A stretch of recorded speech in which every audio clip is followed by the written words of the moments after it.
പ്രിയപ്പെട്ട സഹോദരന്മാരെ, സുഹൃത്തുക്കളെ, നമ്മൾ ഓരോ ക്രിസ്ത്യാനികളും വളരെ വ്യക്തമായും സംശയരഹിതമായും ഗഹനമായും അറിയേണ്ടതും അറിയുന്നിടത്തോളം വിശ്വാസത്തിൽ ഉറപ്പ് ലഭിക്കുന്നതും ദൈവാനുഭവത്തിലേക്ക് വളരാൻ സഹായിക്കുന്നതുമായ ഏറ്റവും പരമപ്രധാനമായ ക്രൈസ്തവ വിശ്വാസത്തിൻ്റെ ഒരു തിയോളജിക്കൽ പോയിൻ്റാണ് നിങ്ങളുടെ മുന്നിൽ അവതരിപ്പിക്കുന്നത്. ദൈവശാസ്ത്രപരമായ ഒരു അണ്ടർസ്റ്റാൻഡിംഗ് ആണ് നിങ്ങളുടെ മുന്നിൽ അവതരിപ്പിക്കുന്നത്. ഇതാണ് രക്ഷാശാസ്ത്രം.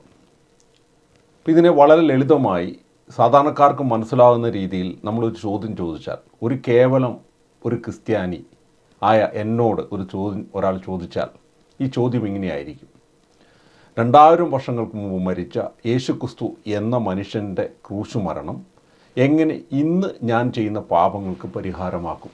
ലളിതമായി പറഞ്ഞാൽ, ഞാൻ ഇന്നൊരാളെ വഞ്ചിച്ചാൽ, ഞാൻ ഒരാളെ ചതിച്ചാൽ, അല്ലെങ്കിൽ വഞ്ചിച്ചാൽ, ഞാൻ ഒരാളെ കൊന്നാൽ, ഞാൻ ഒരാളെ ബലാത്സംഗം ചെയ്താൽ, ഞാൻ എന്തെല്ലാം പാപം ചെയ്താലും എൻ്റെ പാപത്തിന് പരിഹാരം, ഞാൻ മാനസാന്തരപ്പെട്ട് ദൈവത്തോട് ഏറ്റുപറഞ്ഞ് എൻ്റെ പാപത്തിൻ്റെ പരിഹാരം യേശുക്രിസ്തു ചെയ്തു. എൻ്റെയും ലോകം മുഴുവൻ്റെയും, ലോകാരംഭം മുതൽ ലോകാവസാനം വരെയുള്ള സകല മനുഷ്യരുടെയും പാപത്തിന് പരിഹാരം യേശു കാൽവരിയിലെ കുരിശിൽ ചെയ്തു എന്നതാണ് നമ്മുടെ ക്രൈസ്തവ വിശ്വാസത്തിൻ്റെ കോർ പോയിൻ്റ്. ഈ വിശ്വാസം ഏറ്റുപറഞ്ഞുകൊണ്ടാണ് തിന്മയുടെ അടിമത്തത്തിൽ നിന്ന് മോചനം നേടുകയും നമ്മൾ ദൈവമക്കളാകുകയും പരിശുദ്ധാത്മ വസിക്കുന്നവരായി നമ്മൾ മാറുകയും ചെയ്യുന്നത്. ഇതെങ്ങനെ യുക്തിസഹമായും ശരിയാകും? ഇത് എങ്ങനെയാണ് നമുക്ക് എക്സ്പ്ലെയിൻ ചെയ്യാൻ പറ്റുക? 2000 വർഷം മുമ്പ് അനേകം ആളുകൾ ക്രൂശിൽ മരിച്ചിട്ടുണ്ട്. പക്ഷേ യേശുവിൻ്റെ ക്രൂശ് മരണം എങ്ങനെ എൻ്റെ പാപത്തിന് പരിഹാരമാകും? എൻ്റെയും നിങ്ങളുടെയും ലോകം മുഴുവൻ്റെയും. ഇതിനെയാണ് അറ്റോൺമെൻറ്റ് ഇൻ ക്രിസ്ത്യാനിറ്റി എന്ന് പറയുന്നത്. ഇത് ക്രിസ്ത്യൻ ബിലീഫിൻ്റെ ഏറ്റവും കേന്ദ്രബിന്ദുവാണ്. ഇതിനെക്കുറിച്ച് പല തരത്തിലുള്ള തിയറികളുണ്ട്.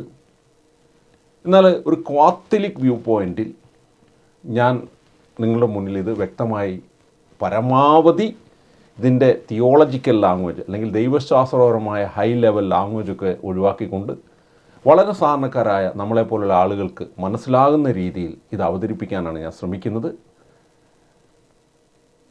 അപ്പോൾ ഇത് നമ്മളെ പാറമേൽ ഭവനം പെടുന്നവരായി മാറ്റട്ടെ. കേവലം എൻ്റെയും ലോകം മുഴുവൻ്റെയും പാവപരിഹാരം യേശു കുരിശിൽ മരിച്ചു എന്ന ഒരു അന്ധമായ വിശ്വാസത്തിനപ്പുറത്ത് കാര്യകാരണ സഹിതം യുക്തിസഹമായി ഇതിനെ മനസ്സിലാക്കാൻ നമുക്ക് സാധിക്കട്ടെ എന്ന് ഞാൻ പ്രാർത്ഥിക്കുന്നു. ഇത് നമ്മളെ കൂടുതൽ ആഴമുള്ള വിശ്വാസം, ഉറപ്പുള്ള വിശ്വാസത്തിലേക്ക് നയിക്കാൻ ഇടയാകുകയും ചെയ്യും. ഉറപ്പുള്ള വിശ്വാസം നമുക്കുണ്ടാകുമ്പോൾ നമ്മൾ ദൈവത്തിൻ്റെ കൃപയിൽ ആഴപ്പെടുകയും ചെയ്യും. നമുക്ക് ഇതിനെക്കുറിച്ച് ഈ ചിന്തയിലേക്ക് കടക്കാം. അറ്റോൺമെൻറ്റ് ഇൻ ക്രിസ്ത്യാനിറ്റിയിൽ ഞാൻ ആദ്യമായി നിങ്ങളുടെ മുന്നിൽ അവതരിപ്പിക്കുന്നത് പത്രോസിലേക്ക് എഴുതിയ 1-ാം ലേഖനത്തിലെ 3-ാം അധ്യായം 18 മുതലുള്ള വാക്യങ്ങളാണ്. എന്തുകൊണ്ടെന്നാൽ ക്രിസ്തു തന്നെയും പാപങ്ങൾക്ക് വേണ്ടി ഒരിക്കൽ മരിച്ചു, അത് നീതിരഹിതർക്ക് വേണ്ടിയുള്ള നീതിമാൻ്റെ മരണമായിരുന്നു. ശരീരത്തിൽ മരിച്ച് ആത്മാവിൽ ജീവൻ പ്രാപിച്ചുകൊണ്ട് നിങ്ങളെ ദൈവസന്നിധിയിലേക്ക് ഉയർത്തുന്നതിന് വേണ്ടിയായിരുന്നു. അപ്പം നീതിരഹിതർക്ക് വേണ്ടി നീതിമാൻ്റെ മരണമായിരുന്നു. ക്രൈസ്തവ വിശ്വാസത്തിൻ്റെ ഏറ്റവും പ്രധാനപ്പെട്ടൊരു കേന്ദ്രബിന്ദുവാണ് യേശു പൂർണ്ണമായും നീതിമാനായിരുന്നു, പാപരഹിതനായിരുന്നു. ഭൂമിയിൽ ഉരുവായ നിമിഷം തൊട്ട് മരണത്തിൻ്റെ അവസാന നിമിഷം വരെ യേശു യാതൊരു പാപവും ചെയ്തിട്ടില്ല. അങ്ങനെയാണ് യേശു പൂർണ്ണ നീതിമാനാകുന്നത്. ഇത് നമ്മൾ വളരെ കൃത്യമായി മനസ്സിലാക്കിക്കൊണ്ട് വേണം നമ്മൾ രക്ഷാശാസ്ത്രത്തിലേക്ക് കടക്കാൻ.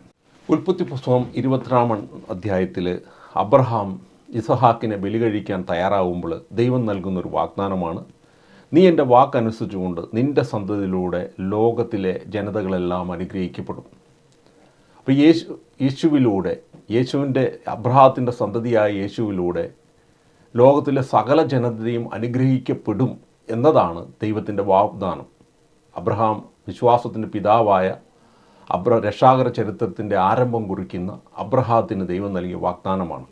അത് അബ്രഹാം തൻ്റെ മകനെ ദൈവത്തിന് നൽകാൻ തയ്യാറായതിന് പകരമായി ദൈവത്തിൻ്റെ മകനായ യേശുക്രിസ്തുവിനെ നമുക്ക് തരുന്നതായിട്ടാണ് ഈ വചനത്തിലൂടെ നമ്മൾ മനസ്സിലാക്കുന്നത്.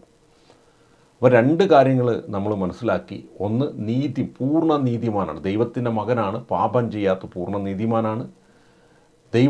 ദൈവത്തിൻ്റെ മകനെ ലോകത്തിൻ്റെ രക്ഷയ്ക്കായി നമുക്ക് നൽകുകയും ചെയ്യുകയാണ്. വിശുദ്ധ ബൈബിൾ ഇതിൽ നിന്നാണ് ആരംഭിക്കുന്നത്. യേശുവിൻ്റെ രക്ഷാകര പദ്ധതിയുടെ കേന്ദ്ര ബിന്ദുവായ വാഗ്ദാനം ഇതാണ്. നമുക്ക് തുടർന്ന് ഇതിൻ്റെ അടുത്ത പോയിന്റിലേക്ക് ഒന്ന് കടക്കാം. 1 കൊറിന്ത്യസ് 2-ാം അധ്യായത്തിൽ ഇങ്ങനെയാണ് പറയുന്നത്: എന്നാൽ പക്വതകളോട് ഞാൻ വിജ്ഞാനം പ്രസംഗിക്കുന്നു, പക്ഷേ ലൗകിക വിജ്ഞാനമല്ല, ഈ ലോകത്തിൻ്റെ നശ്വരോത്മായ അധികാരികളുടെ വിജ്ഞാനമല്ല, രഹസ്യവും നിഗൂഢമായ ദൈവിക ജ്ഞാനമാണ് ഞാൻ നിങ്ങൾക്ക്. അത് നമ്മുടെ മഹത്വത്തിനായി യുഗങ്ങൾക്ക് മുമ്പ് തന്നെ ദൈവം നിശ്ചയിട്ടുള്ളതാണ്. ഈ ലോകത്തിൻ്റെ അധികാരികളിൽ ആർക്കും ഇത് ഗ്രഹിക്കാൻ സാധിച്ചിരുന്നെങ്കിൽ മഹത്വത്തിൻ്റെ കർത്താവിനെ അവർ കുരിശിൽ തറക്കിയില്ലായിരുന്നു. എഴുതപ്പെട്ടിരിക്കുന്ന പോലെ ദൈവം തന്നെ സ്നേഹിക്കുന്നവരെ സജ്ജമാക്കിയിരിക്കുന്ന കണ്ണുകൾ കാണുകയോ ചെവികൾ കേൾക്കുകയോ മനുഷ്യ മനസ്സ് ഗ്രഹിക്കുകയോ ചെയ്തിട്ടില്ല. എന്നാൽ നമുക്ക് ദൈവം അതെല്ലാം ആത്മാവ് മുഖേന വെളിപ്പെടുത്തി തന്നിരിക്കുന്നു. എന്തെന്നാൽ ആത്മാവ് എല്ലാ കാര്യങ്ങളും ദൈവത്തിൻ്റെ നിഗൂഢ രഹസ്യങ്ങൾ പോലും അന്വേഷിച്ച് കണ്ടെത്തുന്നു. അപ്പം ഇവിടെ നമ്മൾ ഇന്ന് പങ്കുവെക്കുന്ന ക്രിസ്തുവിൻ്റെ രക്ഷയെക്കുറിച്ചുള്ള അറിവ് എന്ന് പറയുന്നത് ക്രിസ്ത്യാനിറ്റിയുടെ കേന്ദ്രമെന്ന് പരിശുദ്ധാത്മാവിൽ നമ്മൾ ഗ്രഹിക്കേണ്ട ഒന്നാണ്. ഇത് ഞാൻ പറയുമ്പോൾ ഇത് കേൾക്കുന്ന ആളുകൾക്ക് തോന്നും, എല്ലാ കാര്യങ്ങളും പരിശുദ്ധാത്മാവാണ്, മനസ്സിലാക്കാത്തവർക്കൊന്നും പരിശുദ്ധാത്മാവില്ല എന്ന് ഞാൻ പറയുന്നത്. അങ്ങനെയല്ല പ്രിയപ്പെട്ട സഹോദരങ്ങളെ. തിരുവചനം പറയുന്നത് ദൈവത്തിൻ്റെ ജ്ഞാനമാണ്, ദൈവത്തിൻ്റെ വിസ്ഡമാണ്. അത് ദൈവാത്മാവ് ഉള്ളവർക്ക് മാത്രമേ അത് ഗ്രഹിക്കാൻ സാധിക്കുകയുള്ളൂ. അപ്പോൾ ഇത് വളരെ ഇമ്പോർട്ടൻ്റ്. ഇത് ക്രിസ്ത്യാനിറ്റിയുടെ കേന്ദ്രബിന്ദുവാണ്. അപ്പോൾ എളിമയിൽ ദൈവത്തോട് ഇത് ഗ്രഹിക്കാനുള്ള കൃപ തരണമേ എന്ന് പറഞ്ഞുകൊണ്ട് നമ്മൾ ഇത്തരം വിഷയങ്ങൾ മനസ്സിലാക്കാൻ ശ്രമിക്കുമ്പോൾ മാത്രമേ നമുക്ക് കൃത്യമായിട്ട് ഇത് മനസ്സിലാവുകയുള്ളൂ. ഇത് വളരെ പ്രധാനപ്പെട്ട ഒരു കാര്യമാണ്. എന്നാൽ നമുക്ക് ദൈവം ഇതെല്ലാം ആത്മാവ് മുഖേന വെളിപ്പെടുത്തി തന്നിരിക്കും. എന്തെന്നാൽ ആത്മാവ് എല്ലാ കാര്യങ്ങളും ദൈവത്തിൻ്റെ നിഗൂഢ രഹസ്യങ്ങൾ പോലും അന്വേഷിച്ച് കണ്ടെത്തുന്നു. ഇവിടെ പറയുകയാണ്, ഇത് ആത്മാവ് മുഖേനയാണ് നമുക്ക് വെളിപ്പെടുത്തി തരുന്നത്. അപ്പോൾ ദൈവാത്മാവിനെ സ്വീകരിക്കാനും ഉൾക്കൊള്ളാനുമുള്ളൊരു മനോഭാവം ഉണ്ടെങ്കിൽ മാത്രമേ നമുക്ക് ഈ വിസ്ഡം നമുക്ക് തുറന്നു കിട്ടുകയുള്ളൂ. മനുഷ്യൻ്റെ അന്തർഗതങ്ങൾ അവൻ്റെ ആത്മാവല്ലാതെ ആരറിയുക? അതുപോലെ തന്നെ ദൈവത്തിൻ്റെ ചിന്തകൾ ഗ്രഹിക്കുക ദൈവാത്മാവിനല്ലാതെ മറ്റാർക്കും സാധ്യമല്ല. അപ്പോൾ ദൈവത്തിൻ്റെ ഉള്ളിലിരിക്കുന്ന ദൈവത്തിൻ്റെ വിസ്ഡം നമ്മൾക്ക് ഗ്രഹിക്കണമെങ്കിൽ ദൈവാത്മാവ് നമ്മളിൽ ഉള്ളിലുണ്ടാകണം. അങ്ങനെ ദൈവാത്മാവിലൂടെ നമുക്കിത് ഗ്രഹിക്കാൻ സാധിക്കുകയുള്ളൂ എന്നാണ് തിരുവചനം നമ്മളോട് പറയുന്നത്. നാം സ്വീകരിച്ച് ലോകത്തിൻ്റെ ആത്മാവില്ല, പ്രത്യേക ദൈവം നമുക്കായി വർഷിക്കുന്ന ദാനങ്ങൾ മനസ്സിലാക്കുന്ന ദൈവത്തിൻ്റെ ആത്മാവിനെയാണ്. തന്നിമിത്തം തങ്ങൾ ഭൗതിക വിജ്ഞാന വാക്കുകൾ പ്രസംഗിക്കുക, ആത്മാവ് ഞങ്ങളെ പഠിപ്പിച്ചതനുസരിച്ച് ആത്മാവിൻ്റെ ദാനങ്ങൾ പ്രാപിക്കുന്നതിന് ആത്മീയ സത്യങ്ങൾ വ്യാഖ്യാനിക്കുകയാണ്. നമ്മളിവിടെ ഒരു ആത്മീയ സത്യങ്ങളെക്കുറിച്ചാണ് ചർച്ച ചെയ്യുന്നത്. അതും ക്രിസ്ത്യാനിറ്റിയുടെ കോർ പോയിൻ്റായ ആത്മീയ സത്യം. 2000 വർഷം മുമ്പ് മരിച്ച ദൈവപുത്രനായ മനുഷ്യപുത്രനായ യേശു ക്രിസ്തുവിൻ്റെ ക്രൂശുമരണം എൻ്റെ പാപത്തിന് എങ്ങനെ പരിഹാരമാകുമെന്ന വ്യക്തമായ ഒരു ഉൾക്കാഴ്ച, ഒരു വ്യക്തമായ വിസ്ഡം, ഒരു ജ്ഞാനം എനിക്ക് ലഭിച്ചു കഴിഞ്ഞാൽ അത് ക്രിസ്ത്യാനിറ്റിയെക്കുറിച്ചുള്ള ഏറ്റവും പ്രധാനപ്പെട്ട ബോധ്യമായി മാറും. എന്നെ അത് വിശ്വാസത്തിൽ ആഴപ്പെടുത്തും. അപ്പോൾ നമുക്ക് ഇനി ലൗകിക മനുഷ്യന് ദൈവാത്മാവിൻ്റെ ദാനങ്ങൾ ഭോഷത്വമായാൽ അവൻ അത് സ്വീകരിക്കുന്നില്ല. ഈ ദാനം ആത്മീയമായി വിവേചിക്കേണ്ടതാകാൻ അവ ഗ്രഹിക്കാനും അവന് സാധിക്കുന്നില്ല. ആത്മീയ മനുഷ്യൻ എല്ലാ കാര്യവും വിവേചിച്ചറിയുന്നു. അങ്ങനെ അവനെ വിധിക്കാൻ ആർക്കും സാധിക്കില്ല. കർത്താവിനെ പഠിപ്പിക്കാൻ തക്കവിധം അവിടുത്തെ മനസ്സറിഞ്ഞവർ ആരുണ്ട്? ഞങ്ങളാകട്ടെ ക്രിസ്തുവിൻ്റെ മനസ്സറിയുന്നു. അപ്പോൾ കർത്താവിനെ പഠിപ്പിക്കാൻ എന്ന് പറഞ്ഞാൽ കർത്താവിനെ അങ്ങോട്ട് പഠിപ്പിക്കാൻ എന്നല്ല, യേശുവിനെയും ദൈവത്തെയും വിശ്വത്തെയും കുറിച്ച് പഠിപ്പിക്കാൻ തക്കവിധം ആരുണ്ട്? ഞങ്ങൾക്ക് സാധിക്കും എന്ന് പൗലോസ്ലീഹ പറഞ്ഞിട്ട്, അത് എൻ്റെ കഴിവുകൊണ്ടല്ല, എന്നിൽ ദൈവത്തിൻ്റെ ആത്മാവ് ഉള്ളതുകൊണ്ട് ദൈവത്തിൻ്റെ ആത്മാവിലൂടെ എനിക്ക് പഠിപ്പിക്കാൻ കഴിയും എന്നാണ് നമ്മളതിനെ മനസ്സിലാക്കേണ്ടത്. അപ്പോൾ ഞാൻ ഇന്ന് ഈ വീഡിയോ നിങ്ങൾ കാണുന്ന ആളുകൾക്ക് ഇതിൽ പറയുന്ന കാര്യങ്ങൾ ഗ്രഹിക്കണമെങ്കിൽ നിങ്ങൾ ഏത് ആധ്യാത്മിക തലത്തിലായിക്കോട്ടെ നിങ്ങൾക്ക് എളിമയുണ്ടായിരിക്കുക, പരിശുദ്ധാത്മാവിനെ സ്വീകരിക്കാൻ തയ്യാറായിരിക്കുക, തുറവിയുണ്ടായിരിക്കുക എന്നതാണ് ഏറ്റവും പ്രധാനപ്പെട്ട കാര്യം.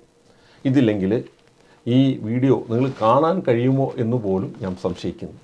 പ്രിയപ്പെട്ട സഹോദരന്മാരെ, അറ്റോൺമെൻറ്റ് തിയറികളിൽ പ്രധാനപ്പെട്ട പല തിയറികളുണ്ട്. ദൈവശാസ്ത്രജ്ഞന്മാർ ഡെവലപ്പ് ചെയ്തെടുത്ത പല തിയറികളുണ്ട്. അതിലൊന്നാണ് പേനൽ സബ്സ്റ്റിറ്റ്യൂഷണറി അറ്റോൺമെൻറ്റ് എന്ന് പറഞ്ഞാൽ മനുഷ്യപാപത്തിന് പരിഹാരമായി പിശാചിന് യേശുവിൻ്റെ സഫറിങ് നൽകിക്കൊണ്ട് മനുഷ്യനെ പാപത്തിൽ മോചിച്ചു. The ransom theory of atonement, satisfaction theory of atonement. ഈ 3 തിയറികളെക്കുറിച്ചും നമ്മൾ ബ്രീഫായിട്ട് ഒന്ന് പറഞ്ഞു പോകും. അതിനു മുമ്പ് ഈ തിയറികളൊക്കെ പഠിക്കുന്നതിന് മുമ്പ്, അല്ലെങ്കിൽ ഈ ദൈവശാസ്ത്രപരമായ കാഴ്ചപ്പാടുകളൊക്കെ പഠിപ്പിക്കുന്നതിന് മുമ്പ് ബേസിക്കായ ഫണ്ടമെൻ്റലായ കുറേ കാര്യങ്ങൾ നമുക്കറിയാനുണ്ട്. അതാണ് ഈ താഴെ കാണുന്നത്. ദൈവമാര്, മനുഷ്യനാര്, മാലാഖമാരാര്, പാപമെന്ത്, പാപം ചെയ്തപ്പോൾ മനുഷ്യന് എന്ത് സംഭവിച്ചു, ഇത്തരം കാര്യങ്ങളൊക്കെ നമ്മളറിയണം.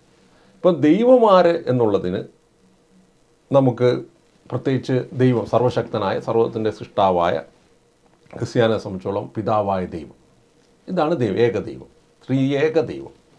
മനുഷ്യനാര്? നമ്മൾ മനുഷ്യാത്മാവിനാലും മനുഷ്യ ശരീരത്താലും സൃഷ്ടിക്കപ്പെട്ട ഭൂമിയിൽ ജീവിക്കുന്ന ജീവനുള്ള വ്യക്തി, സ്വതന്ത്രമായി തീരുമാനങ്ങൾ എടുക്കാനും അത് ഇഷ്ടമനുസരിച്ച് പ്രവർത്തിക്കാൻ, ലിമിറ്റഡായ രീതിയിൽ പ്രവർത്തിക്കാനും കഴിവുള്ള ഫ്രീ വില്ലുള്ള ഒരു ജീവി. ഇതിനാണ് മനുഷ്യൻ എന്ന് നമ്മൾ പറയുക. മാലാഖമാരാണ്? മാലാഖമാരെക്കുറിച്ച് നമ്മൾ വിശുദ്ധ ബൈബിളിൽ നിന്നാണ് മനസ്സിലാക്കുന്നത്. പിന്നീട് നമ്മുടെ ക്രൈസ്തവ ജീവിതത്തിൻ്റെ അനുഭവത്തിലൂടെ നമുക്ക് മനസ്സിലാക്കാൻ പറ്റും. മാലാഖമാർ സ്പിരിച്വൽ ബീയിങ്സ് ആണ്. എന്താണ്? ഫ്രീ വില്ലുള്ള, സ്വതന്ത്രമായി ചിന്തിക്കാനും പ്രവർത്തിക്കാനും കഴിവുള്ള, നമ്മളുടെ ലോകത്തല്ലാത്ത, ഈ ഭൗതിക ലോകത്തിൻ്റെ നിയമങ്ങൾക്ക് വിധേയമല്ലാത്ത ആത്മീയ ലോകത്തുള്ള വ്യക്തിത്വങ്ങളാണ് മാലാഖമാർ. മാലാഖമാർ ദൈവത്തിൻ്റെ ദാസന്മാരാണ്. ദൈവത്തിൻ്റെ പ്രവർത്തികൾ ഈ സൃഷ്ടപ്രപഞ്ചത്തിലും ഈ സൃഷ്ടി ലോകത്ത് നടപ്പിലാക്കുന്ന ദൈവത്തിൻ്റെ ദാസന്മാരാണ് മാലാഖമാർ. ഇത്തരം നമ്മൾ ലളിതമായി മനസ്സിലാക്കി മതി. പാപം എന്ത്? അടുത്ത ക്വസ്റ്റ്യൻ. എന്താണ് പാപം? പാപത്തെക്കുറിച്ച് വളരെ ലളിതമായി പറഞ്ഞാൽ അനുസരണക്കേട് എന്ന് നിങ്ങളെല്ലാം കണ്ടു. എന്താണ് അനുസരണക്കേട്? എന്തെങ്കിലും അനുസരിക്കുക അല്ല, ദൈവത്തിനെ അനുസരിക്കാതിരിക്കുക. ദൈവത്തിൻ്റെ തിരുവേഷത്തിന് എതിരായ പ്രവൃത്തിയാണ് എന്ത്? പാപം. ഇപ്പം ഞാനൊരു ഉദാഹരണം കഴിയും. നമ്മളാരും ഭക്ഷണം കഴിക്കുന്നത് തെറ്റല്ല. അപ്പം ഇന്ന് എന്നോട് ഭക്ഷണം കഴിക്കാതിരിക്കുക എന്ന് ദൈവം പറയുകയോ അല്ലെങ്കിൽ ദൈവത്തിൻ്റെ ഇഷ്ടം ഞാൻ ഇന്ന് ഭക്ഷണം കഴിക്കാതിരിക്കുക, ഉപവസിക്കുക എന്നതാണെങ്കിൽ ഞാൻ ഇന്ന് മിതമായിട്ട് മാന്യമായ രീതിയിൽ സാധാരണ ഭക്ഷണം കഴിക്കുന്ന പോലെ ഭക്ഷണം കഴിച്ചാൽ എന്തായിത്തീരും? അത് പാപമായി തീരും. കാരണം എന്താണ്? ദൈവ തിരുവേഷന് എതിരായ പ്രവൃത്തിയായി തീർന്നു. എന്നാൽ സാധാരണഗതിയിൽ ഞാൻ ഭക്ഷണം കഴിക്കുന്നു, അത് ദൈവത്തിൻ്റെ ഇഷ്ടത്തിൻ്റെ ഭാഗമാണ്. ഭക്ഷണം കഴിച്ച് ആരോഗ്യം നിലനിർത്തി ഞാൻ മുന്നോട്ട്, അപ്പോൾ അതെന്തല്ല? പാപമല്ല. അപ്പം ദൈവത്തിൻ്റെ തിരുവേഷത്തിനെതിരായ പ്രവൃത്തിയാണ് പാപം. ഇതാണ് നമ്മൾ മനസ്സിലാക്കേണ്ട ഫണ്ടമെൻ്റലായ കാര്യം. പാപം ചെയ്തപ്പോൾ മനുഷ്യൻ എന്ത് സംഭവിച്ചു? ദൈവ തിരുവേഷത്തിനെതിരായ പ്രവൃത്തി ചെയ്തപ്പോൾ മനുഷ്യൻ എന്ത് സംഭവിച്ചു? ആദ്യമായി അവരെ സൃഷ്ടിച്ച സമയത്ത് അവർ പാപം ചെയ്യാത്തവരായിരുന്നു. ദൈവത്തെ അനുസരിച്ച്, ദൈവ തിരുവേഷം അനുസരിച്ച് പരദീസയിൽ ജീവിച്ചവരായിരുന്നു, ഏതേൻ തോട്ടത്തിൽ ജീവിച്ചവരായിരുന്നു. എന്നാൽ പാപം ചെയ്തപ്പോൾ മനുഷ്യൻ എന്ത് സംഭവിച്ചു? ഇത് നമ്മൾ വളരെ കൃത്യമായി മനസ്സിലാക്കുമ്പോഴാണ് പാപമോചനത്തെക്കുറിച്ചും മനുഷ്യരക്ഷയെക്കുറിച്ചുമുള്ള ഒരു അണ്ടർസ്റ്റാൻഡിങ് നമുക്ക് വരുന്നത്. പ്രിയപ്പെട്ട സഹോദരന്മാരെ, ഇനി നമ്മൾ അടുത്ത സ്ലൈഡിൽ ചില ചോദ്യങ്ങൾ അതിൻ്റെ ഉത്തരങ്ങളും കണ്ടെത്താൻ ശ്രമിക്കുകയാണ്. ക്രിസ്ത്യൻ വ്യൂവിലും വിശുദ്ധ ബൈബിളിൻ്റെ സഭയുടെ പ്രബോധനത്തിൻ്റെയും അടിസ്ഥാനത്തിൽ പാപം ചെയ്ത മനുഷ്യനും പാപം ചെയ്തതിനു മുമ്പുള്ള മനുഷ്യനും തമ്മിലുള്ള വ്യത്യാസം എന്ത്? ഇത് നമ്മൾ ഫണ്ടമെൻ്റലി കൃത്യമായിട്ട് മനസ്സിലാക്കേണ്ടത് വളരെ ഇമ്പോർട്ടൻ്റ് ആണ്. എന്താണ്? പാപം ചെയ്ത മനുഷ്യനും പാപം ചെയ്തതിനു മുമ്പുള്ള മനുഷ്യനും തമ്മിലുള്ള വ്യത്യാസം എന്ത്? അടുത്ത ക്വസ്റ്റ്യൻ, പാപം ചെയ്ത മനുഷ്യനിൽ ഉള്ള ദൈവം സൃഷ്ടിച്ചപ്പോൾ ഉള്ളതിൽ നിന്നുള്ള വ്യത്യാസം എന്ത്? ഇതേ ചോദ്യം തന്നെ മറ്റൊരു രീതിയിൽ, പാപം ചെയ്ത മനുഷ്യനിൽ ദൈവം സൃഷ്ടിച്ചപ്പോൾ അതിൽ നിന്ന് വ്യത്യാസം എന്ത് എന്ന് പറഞ്ഞാൽ, പാപം ചെയ്യുന്നതിന് മുമ്പ്, ദൈവത്തിനോട് അനുസരണ കാണിച്ച് ഏതേൻ തോട്ടത്തിന് പുറത്താക്കപ്പെടുന്നതിന് മുമ്പ് പാപരഹിതരായിരുന്ന ആദവും ഹവ്വയുടെയും പ്രത്യേകത എന്തായിരുന്നു? അവർ പാപം ചെയ്തതിന് ശേഷം എന്ത് വ്യത്യാസമാണ് അവർക്ക് സംഭവിച്ചത്? ഇത് നമ്മൾ കൃത്യമായി മനസ്സിലാക്കണം. ഇനി അതേ ചോദ്യം തന്നെയാണ്, പരദീസയിൽ മനുഷ്യൻ എങ്ങനെയായിരുന്നു? പാപം ചെയ്യുന്നതിന് മുമ്പ് മനുഷ്യൻ എങ്ങനെയായിരുന്നു? അപ്പോൾ ആദ്യം നമ്മൾ മനസ്സിലാക്കേണ്ടത്, പാപം ചെയ്യുന്നതിന് മുമ്പ് മനുഷ്യൻ എങ്ങനെയായിരുന്നു, പാപം ചെയ്തതിന് ശേഷം മനുഷ്യൻ എങ്ങനെയായി. ഇതാണ് ഇതിൻ്റെ ഏറ്റവും പ്രധാനപ്പെട്ട പോയിന്റ്. നമുക്കൊരു വചനം വായിച്ചുകൊണ്ട് അതിനെക്കുറിച്ചൊന്ന് മനസ്സിലാക്കാൻ ശ്രമിക്കാം. 1 കൊറിന്ത്യർ 15 അധ്യായത്തിൽ നിന്നാണ് ഞാൻ വായിക്കുന്നത്. 22 മുതലുള്ള വാക്യം. ആദത്തിൽ എല്ലാവരും മരണാതീതനായതുപോലെ ക്രിസ്തുവിൽ എല്ലാവരും പുനർജീവിക്കും. എന്നാൽ ഓരോരുത്തരും തന്താങ്ങളുടെ ക്രമം മനസ്സിലായി ആദ്യഫലം ക്രിസ്തു, പിന്നെ ക്രിസ്തുവിൻ്റെ ആഗമനത്തിൽ വരുന്നവരും. അവൻ എല്ലാ ഭരണവും അധികാരവും ശക്തിയും നിർമ്മാണം ചെയ്ത് രാജ്യം പിതാവായ ദൈവത്തിന് സമർപ്പിക്കും, എല്ലാറ്റിനും അവസാനമാകും. അപ്പോൾ ഇവിടെ എന്താ പറയുന്നത്? ഇവിടെ ആദം മൂലം സകല മനുഷ്യരിലേക്കും മരണം കടന്നു വന്നു എന്ന് പറഞ്ഞാൽ മനുഷ്യർ മരിക്കുന്നവരായി മാറി. ഇതാണ് ഒന്നാമത്തെ അണ്ടർസ്റ്റാൻഡിങ്. മനുഷ്യർ മരിക്കുന്നവരായി മാറി. അപ്പോൾ പാപം ചെയ്യുന്നതിന് മുമ്പ് ഈ ഭൗതിക മനുഷ്യരായ ആദവും ഹവ്വയും മരിക്കയില്ലായിരുന്നു എന്ന് തന്നെയാണ് ക്രിസ്ത്യൻ അണ്ടർസ്റ്റാൻഡിങ്. പാപമാണ് ദൈവം പെർഫെക്റ്റായി സൃഷ്ടിച്ച മനുഷ്യർക്ക് രോഗങ്ങളോ മറ്റ് പ്രശ്നങ്ങളോ ഒന്നുമില്ലായിരുന്നു. അവർ പൂർണ്ണ ആരോഗ്യന്മാരായി നിത്യമായി ജീവിക്കുമായിരുന്നു. എന്നാൽ പാപം ചെയ്തതോടുകൂടി അവരിലേക്ക് അവരുടെ ആ ദൈവം സൃഷ്ടിച്ച ഭൗതികമായ ശാരീരിക ക്രമം അവർക്ക് നഷ്ടപ്പെട്ടു. അവരുടെ ഹോർമോണുകളിൽ മാറ്റം വന്നു, അവരുടെ ബുദ്ധിപരമായ അറിവിൽ മാറ്റം വന്നു, ചിന്തകളിൽ മാറ്റം വന്നു. അവർ പാപമുള്ളവരായി മാറി, ആസക്തിയുള്ളവരായി മാറി. അങ്ങനെ അവരിലേക്ക് രോഗാവസ്ഥ കടന്നു വന്നു, അവർ മരണമുള്ളവരായി മാറി എന്ന് വേണം നമ്മൾ മനസ്സിലാക്കാൻ. പ്രിയപ്പെട്ട സഹോദരന്മാരെ, നമ്മൾ ഈ സ്ലൈഡിലൂടെ കാണുന്നത് മനുഷ്യൻ എന്താണ് എന്ന ചോദ്യത്തിനാണ്. നമുക്ക് 3 ഭാഗങ്ങളാണ് ഒരു മനുഷ്യനെ നമുക്ക് തിരിക്കാൻ പറ്റും: body, soul and spirit. Soul എന്ന് പറയുന്നത് നമ്മുടെ മനസ്സ് എന്ന് വേണമെങ്കിൽ നമുക്ക് പറയാൻ പറ്റും. അപ്പം നമ്മുടെ അനുഭവത്തിൻ്റെ തലത്തെയാണ് സോൾ എന്ന് പറയുന്നത്. അപ്പം ഒരു ഭൗതിക മേഖലയായ നമ്മുടെ ശരീരം, തൊടാനും പിടിക്കാനും ഒക്കെ തരുന്ന ഭൗതിക ലോകത്തിൻ്റെ സൃഷ്ടിയായ ഭൗതിക പദാർത്ഥങ്ങൾക്കുണ്ടായ നമ്മുടെ ശരീരവും മിസ്റ്റിക്കൽ ബോഡിയായ ദൈവത്തിൽ നിന്ന് സൃഷ്ടിക്കപ്പെടുന്ന സ്പിരിറ്റ് കൊണ്ട് സൃഷ്ടിക്കപ്പെട്ടിരിക്കുന്ന നമ്മുടെ ആത്മാവും ചേർന്നിരിക്കുന്ന സജീവമായ ഒന്നിനെയാണ് മനുഷ്യൻ എന്ന് പറയുന്നത്. അപ്പം നമുക്കതിനെക്കുറിച്ച് മനുഷ്യൻ്റെ ഭൗതികമായ അംശമായ ആത്മാവെന്ന്, അഭൗതിക അംശത്തെ ആത്മാവെന്ന് വിളിക്കാം. ഒരാളുടെ ബോധവും വ്യക്തിത്വവും ഉൾക്കൊള്ളുന്ന തലത്ത് നമുക്ക് സോളെന്ന് വിളിക്കാം. അപ്പോൾ ഇതിനെ നമുക്ക് അപ്പസ്തോല പ്രവർത്തനം 17:28 വായിക്കാം. ഇത് അവർ ദൈവത്തെ അന്വേഷിക്കുകയും ഒരുപക്ഷെ അനുഭവത്തിലൂടെ അവിടുത്തെ കണ്ടെത്തുന്നതിന് വേണ്ടിയാണ്. എങ്കിലും അവിടുന്ന് നാം ആരിൽ നിന്നും അകലെ അല്ല. എന്തെന്നാൽ അവിടുന്ന് നാം ജീവിക്കുന്നു, ചരിക്കുന്നു, നിലനിൽക്കുന്നു. നാം അവിടുത്തെ സന്താനങ്ങളാണ് എന്ന് നിങ്ങളുടെ തന്നെ ചില കവികൾ പറഞ്ഞല്ലോ. അപ്പസ്തോല പ്രവർത്തനത്തിലെ ഒരു പ്രസംഗം. അപ്പോൾ നമ്മൾ ദൈവത്തിൻ്റെ സന്താനങ്ങളാണ്. നമ്മളെ ദൈവം സൃഷ്ടിച്ചിരിക്കുന്നത് അഭൗമിക ലോകമായ സ്പിരിറ്റ് കൊണ്ടും ഭൗതിക ലോകമായ ഈ ഭൗതിക പദാർത്ഥങ്ങൾ കൊണ്ടാണ്. ഇത് രണ്ടും ചേർന്നതാണ് മനുഷ്യൻ എന്ന സമ്പൂർണ്ണ വ്യക്തിത്വം. അപ്പോൾ ഇത് നമ്മൾ കൃത്യമായി ഈ ബോഡി നമ്മുടെ ഔട്ടർ ലൈനിൽ നമുക്ക് കാണാനും നിൽക്കുന്നു. നമ്മുടെ ഇന്നറിൽ സ്പിരിറ്റ് നിലനിൽക്കുന്ന മിസ്റ്റിക്കൽ വേൾഡിൽ ഇത് രണ്ടും ചേർന്ന് നമ്മുടെ കോൺഷ്യൻസും വില്ലും നമ്മുടെ അനുഭവത്തിൻ്റെ തലവും എല്ലാം ചേർന്ന് സോള് ആണ് നമുക്ക് ബോധം നൽകുന്നത്. നമ്മൾ ഇത് അണ്ടർസ്റ്റാൻഡ് ചെയ്തിട്ടാണ് ദൈവം എങ്ങനെയാണ് നമ്മളെ സൃഷ്ടിച്ചത്.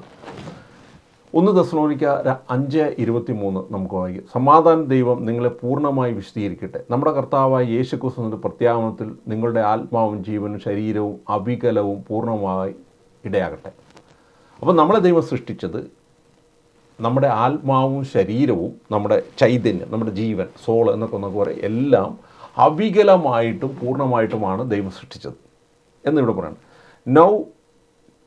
Now may the God of the peace himself sanctify you completely, and you are all spirit, soul and body be preserved blameless at the coming of our Jesus Christ. അപ്പോൾ നമ്മളെ ദൈവം പറുദീസയിൽ സൃഷ്ടിച്ചിരുന്നത് ബ്ലെയിംലെസ്, കുറവുകളില്ലാത്ത പെർഫെക്റ്റ് ആയിട്ടായിരുന്നു നമ്മളെ spirit, ആത്മാവിനും സോളിനെയും നമ്മുടെ ബോഡിയെയും ദൈവം സൃഷ്ടിച്ചിരുന്നത്. ഇതാണ് നമ്മൾ മനസ്സിലാക്കേണ്ടത്. അപ്പോൾ നമ്മളിവിടെ ഇനിയാണ് നമ്മൾ മനസ്സിലാക്കേണ്ടത്. മനുഷ്യനെ ദൈവം സൃഷ്ടിച്ചപ്പോൾ നമ്മളൊരു ഉദാഹരണം നമുക്കെടുക്കാം. ഞാനൊരു കാന്തത്തെ സൃഷ്ടിക്കുകയാണ്. എൻ്റെ ഒരു പേഴ്സണൽ അല്ലെങ്കിൽ പല ആവശ്യങ്ങളും ഒരു കാന്തത്തെ സൃഷ്ടിക്കുകയാണ്. ആ കാന്തത്തെ സൃഷ്ടിക്കാൻ ഞാൻ ഉപയോഗിച്ച ടെക്നിക്ക് എന്ന് പറയുന്നത്, ഒരു പച്ചിരുമ്പ് കഷ്ണം ഞാൻ എടുക്കുന്നു. പച്ചിരുമ്പ് കഷ്ണത്തിന് അതിൽ തന്നെ കാന്തിക ശക്തിയില്ലല്ലോ. അതോടുകൂടി ഞാൻ ഒരു സ്ഥിരകാന്തം ഈ പച്ചിരുമ്പ് കാട്ടത്തോട് ചേർത്ത് വെക്കുന്നു. അപ്പോൾ എന്ത് സംഭവിക്കും? ഈ സ്ഥിരകാന്തത്തിൻ്റെ കാന്തിക ശക്തി പച്ചിരുമ്പ് കഷ്ണത്തിലേക്ക് വരികയും ഈ പച്ചിരുമ്പ് കഷ്ണവും ഒരു കാന്തമായി മാറുകയും ചെയ്യും. അപ്പം പച്ചിരുമ്പ് കഷ്ണത്തിന് കാന്തിക ശക്തി വരും. എവിടെ നിന്ന് കിട്ടുന്നത്? സ്ഥിരകാന്തത്തിൽ നിന്നാണ് കിട്ടുന്നത്. എന്ന് പറഞ്ഞ പോലെ നിത്യമായ സന്തോഷവും സമാധാനവും സംതൃപ്തിയും സ്വീകരിക്കാൻ പറ്റുന്നതിൻ്റെ പൂർണ്ണതയിൽ സ്വീകരിച്ചുകൊണ്ട് ആയിരിക്കുക, പരസ്പരം ദൈവത്തെ സ്നേഹിച്ചുകൊണ്ടും പരസ്പരം സ്നേഹിച്ചുകൊണ്ടും ആയിരിക്കുക എന്നതായിരുന്നു ദൈവത്തിൻ്റെ മനുഷ്യ സൃഷ്ടിയുടെ ലക്ഷ്യം. അപ്പം നമ്മുടെയൊക്കെ ജീവിതത്തിൻ്റെ ലക്ഷ്യം അങ്ങനെയല്ലേ? നമ്മളെല്ലാം ജീവിക്കുന്നതും നമ്മളെല്ലാം എന്തെല്ലാം ചെയ്യുന്നതിൻ്റെ ആത്യന്തികമായ ലക്ഷ്യമാണ് നിത്യമായ സ്ഥിരമായ നഷ്ടപ്പെട്ടു പോകാത്ത സന്തോഷവും സമാധാനവും സംതൃപ്തിയും കിട്ടുക എന്നുള്ളതാണ്. പലപ്പോഴും നമ്മുടെ ഭൗതിക ജീവിതത്തിൻ്റെ കളികളിലൂടെയോ വിനോദങ്ങളിലൂടെയോ ഒന്നും നമുക്കിത് നിത്യമായി കിട്ടുന്നില്ല. കുറച്ച് നേരം കിട്ടുമ്പോൾ അത് നഷ്ടപ്പെട്ടു പോകും. എന്നാൽ കുറേ കൂടെ ആത്മീയ മേഖലയിലേക്ക് നമ്മൾ കടക്കുമ്പോൾ നമുക്കത് കുറച്ചും കൂടെ സ്ഥിരമായി കിട്ടുന്ന കാണാൻ പറ്റും. അപ്പോൾ ആത്യന്തികമായി പെർഫെക്റ്റായി പൂർണ്ണതയിൽ ശാന്തിയും സമാധാനവും സംതൃപ്തിയിലും ആയിരിക്കുക എന്നതാണ് ഓരോ മനുഷ്യൻ്റെയും ആത്യന്തിക ലക്ഷ്യം. അതില്ലാത്തതാണ് മനുഷ്യൻ്റെ ശൂന്യത എന്ന് പറയുന്നത്. എവിടെയാണോ സംതൃപ്തി കുറയുന്നത്, എവിടെയാണോ സന്തോഷം കുറയുന്നത്, എവിടെയാണോ സമാധാനം, ഇത് ആണ് അവൻ്റെ ശൂന്യത. അപ്പോൾ ഇത് നികത്താനാണ് മനുഷ്യൻ ജീവിക്കുന്നത്. അപ്പോൾ ദൈവത്തെ മനുഷ്യൻ പറുദീസിൽ സൃഷ്ടിച്ച സമയത്ത് ദൈവത്തിൽ നിന്ന് ഈ നിത്യമായ സന്തോഷവും സമാധാനവും സംതൃപ്തിയും പരിശുദ്ധാത്മാവിൻ്റെ ഫലങ്ങൾ അവനിലേക്ക് വരികയും അവൻ സായുജ്യമടഞ്ഞ് സംതൃപ്തരായി നിത്യമായി സന്തോഷത്തിൽ ജീവിക്കുകയായിരുന്നു. ഇതാണ് പറുദീസ അനുഭവം എന്ന് പറയുന്നത്. ഇങ്ങനെയാണ് ദൈവം അവരെ സൃഷ്ടിച്ചത്. അപ്പോൾ അതെങ്ങനെയാണ് അവർക്ക് ലഭിച്ചത്? ഒരു സ്ഥിരകാന്തത്തിന് കാന്തിക ശക്തി ലഭിക്കാൻ അല്ലെങ്കിൽ ഒരു പച്ചിരുമ്പ് കഷ്ണത്തിന് കാന്തിക ശക്തി സ്ഥിരമായി ഉള്ള ഒരു സ്ഥിരകാന്തത്തെ ചേർത്ത് വെക്കുന്നത് പോലെ നിത്യമായ സമാധാനവും സന്തോഷവുമായ നിത്യസ്നേഹമായ ദൈവം മനുഷ്യാത്മാവിനോട് ചേർന്ന് മനുഷ്യൻ്റെ ഉള്ളിലായിരിക്കുന്ന അവസ്ഥയായിരുന്നു പറുദീസയിൽ ഉണ്ടായിരുന്നത്. അതുകൊണ്ടാണ് ആദത്തിനും ഔവയ്ക്കും സംതൃപ്തിയും സന്തോഷവും സമാധാനവും ഒക്കെ ഉണ്ടായിരുന്നത്. അവർക്ക് ആകെ അവർ ചെയ്യേണ്ടിരുന്നത്, അവർ ഫ്രീ വില്ലുള്ള മനുഷ്യരായതുകൊണ്ട് ദൈവത്തിൻ്റെ ഇഷ്ടമനുസരിച്ച് ജീവിക്കുക, ദൈവ തിരുവേഷം അനുസരിക്കുക എന്നത് മാത്രമായിരുന്നു. അങ്ങനെയാണ് അവർ ജീവിച്ചിരുന്നത്. അപ്പം നമുക്ക് ഇതാണ് പറുദീസാമോ. ഇനി മനുഷ്യൻ്റെ അവസ്ഥ എന്താണ്? ഈ ആദവും അവയും പാപം ചെയ്തപ്പോൾ ഈ സ്വതന്ത്ര ബുദ്ധിയോടുകൂടി ഫ്രീ വില്ലുള്ള മനുഷ്യൻ തൻ്റെ ഉള്ളിലുണ്ടായിരുന്ന ദൈവത്തെ തന്നിൽ നിന്ന് ബഹിഷ്കരിക്കുകയും ആ സ്ഥാനത്തേക്ക് പിശാചിൻ്റെ അരൂപിയെ പ്രവേശിക്കുകയും ചെയ്തു. ദൈവത്തിനുണ്ടായ അതോടുകൂടി ദൈവത്തിൽ നിന്ന് അവന് പകർന്നു നൽകപ്പെട്ടിരുന്ന സന്തോഷവും സമാധാനവും അവൻ എത്രത്തോളം ദൈവത്തിൽ നിന്ന് അകലുന്നോ, ദൈവത്തോളം നിഷേധിക്കുന്നു, അത്രയും അവന് നഷ്ടപ്പെടാൻ തുടങ്ങി. ആ ശൂന്യതയിലേക്ക് നിരാശയും പിശാചിൻ്റെ ഈ സന്തോഷത്തിൻ്റെ സമാധാനത്തിൻ്റെയും ഓപ്പോസിറ്റായ അനുഭവങ്ങൾ കടന്നു വരാൻ തുടങ്ങി. സന്തോഷമില്ലാത്ത അവസ്ഥ, സംതൃപ്തിയില്ലാത്ത അവസ്ഥ, സമാധാനമില്ലാത്ത അവസ്ഥ അവനിലേക്ക് കടന്നു വരാൻ തുടങ്ങി. അങ്ങനെ മനുഷ്യൻ സന്തോഷവും സമാധാനവും നിത്യമായി ലഭിക്കാത്ത, എന്നാൽ അത് നിരന്തരം അന്വേഷിച്ചു കൊണ്ടിരിക്കുന്ന ഒരു വ്യക്തിയായി പാപം ചെയ്ത മനുഷ്യൻ മാറുകയാണ് ചെയ്യുന്നത്. ഇങ്ങനെ അതുകൂടാതെ മനുഷ്യന് മറ്റു ചില കാര്യങ്ങളുടെ സംഭവിക്കുന്നുണ്ട്. നമുക്ക് അതിലേക്കൊന്ന് പോകാം. ഉൽപ്പത്തി പുസ്തകം 3-ാം അധ്യായത്തിലാണ് സിംബോളിക്കായിട്ട് മനുഷ്യൻ്റെ പതനത്തെ കൃത്യമായി അവതരിപ്പിച്ചിരിക്കുന്നത്. ഞാനൊന്ന് വായിക്കാം. സ്ത്രീ സർപ്പത്തോട് പറഞ്ഞു, തോട്ടത്തിലെ വൃക്ഷങ്ങളുടെ പഴങ്ങൾ ഞങ്ങൾക്ക് ഭക്ഷിക്കാം, എന്നാൽ തോട്ടത്തിന് നടുവിലുള്ള മരത്തിൻ്റെ പഴം ഭക്ഷിക്കുകയോ തൊടുക പോലുമോ അരുത്, ഭക്ഷിച്ചാൽ നിങ്ങൾ മരിക്കും എന്ന് ദൈവം പറഞ്ഞിട്ടുണ്ട്. സർപ്പം സ്ത്രീയോട് പറഞ്ഞു, നിങ്ങൾ മരിക്കുകയില്ല, അത് തിന്നുന്ന ദിവസം നിങ്ങളുടെ കണ്ണുകൾ തുറക്കുമെന്നും നന്മയും തിന്മയും അറിഞ്ഞ് നിങ്ങൾ ദൈവത്തെ പോലെ ആകുമെന്നും അറിയാം. അപ്പോൾ ഇവിടെ സർപ്പം എന്തൊക്കെയാണ് പറഞ്ഞത്? ഒന്ന്, തോട്ടത്തിലെ പഴം ഭക്ഷിക്കരുത് എന്ന ദൈവ തിരുവേഷ്ടം, അത് എങ്ങനെ ഒരു മനുഷ്യൻ ദൈവ തിരുവേഷ്ടം ജീവിക്കണമെന്നുള്ള എല്ലാ അറിവിൻ്റെയും ഒരു സിംബോളിക് അവതരണമാണ്. പഴം ഭക്ഷിക്കരുതെന്ന് പറഞ്ഞാൽ കേവലം ആ ഒരു പഴവും അങ്ങനെയല്ല, മനുഷ്യൻ എങ്ങനെ ജീവിക്കണമെന്ന് ദൈവം ആഗ്രഹിക്കുന്നു അതിനെക്കുറിച്ചുള്ള ഒരു പൂർണ്ണമായ അറിവാണ് അവിടെ ഉള്ളത്. അപ്പോൾ സർപ്പം അതിനെതിരായി പറയുന്ന 2-3 കാര്യങ്ങളുണ്ട്. നമുക്ക് സ്ത്രീയോട് പറഞ്ഞു, നിങ്ങൾ മരിക്കുകയില്ല. ഒന്നാമത് സർപ്പം പറയുന്നത് നിങ്ങൾ മരിക്കുകയില്ല, അതിന് ദിവസം നിങ്ങളുടെ കണ്ണുകൾ തുറക്കുന്നു, നന്മ തിന്മകൾ അറിഞ്ഞ് നിങ്ങൾ ദൈവത്തെ പോകുമെന്നറിയാം. എന്താണ്? ആദ്യം പറയുകയാണ് നിങ്ങൾ മരിക്കുകയില്ല. 2, നിങ്ങൾ നന്മ തിന്മകളെക്കുറിച്ച് അറിയും. 3, നിങ്ങൾ ദൈവത്തെ പോലെയാകും. ഇതാണ് സർപ്പം പറയുന്നത്. ഇനി ഇത് യഥാർത്ഥത്തിൽ വിശുദ്ധ ബൈബിളിൽ സംഭവിക്കുന്നുണ്ടോ എന്നാണ് നമ്മൾ പരിശോധിക്കുന്നത്.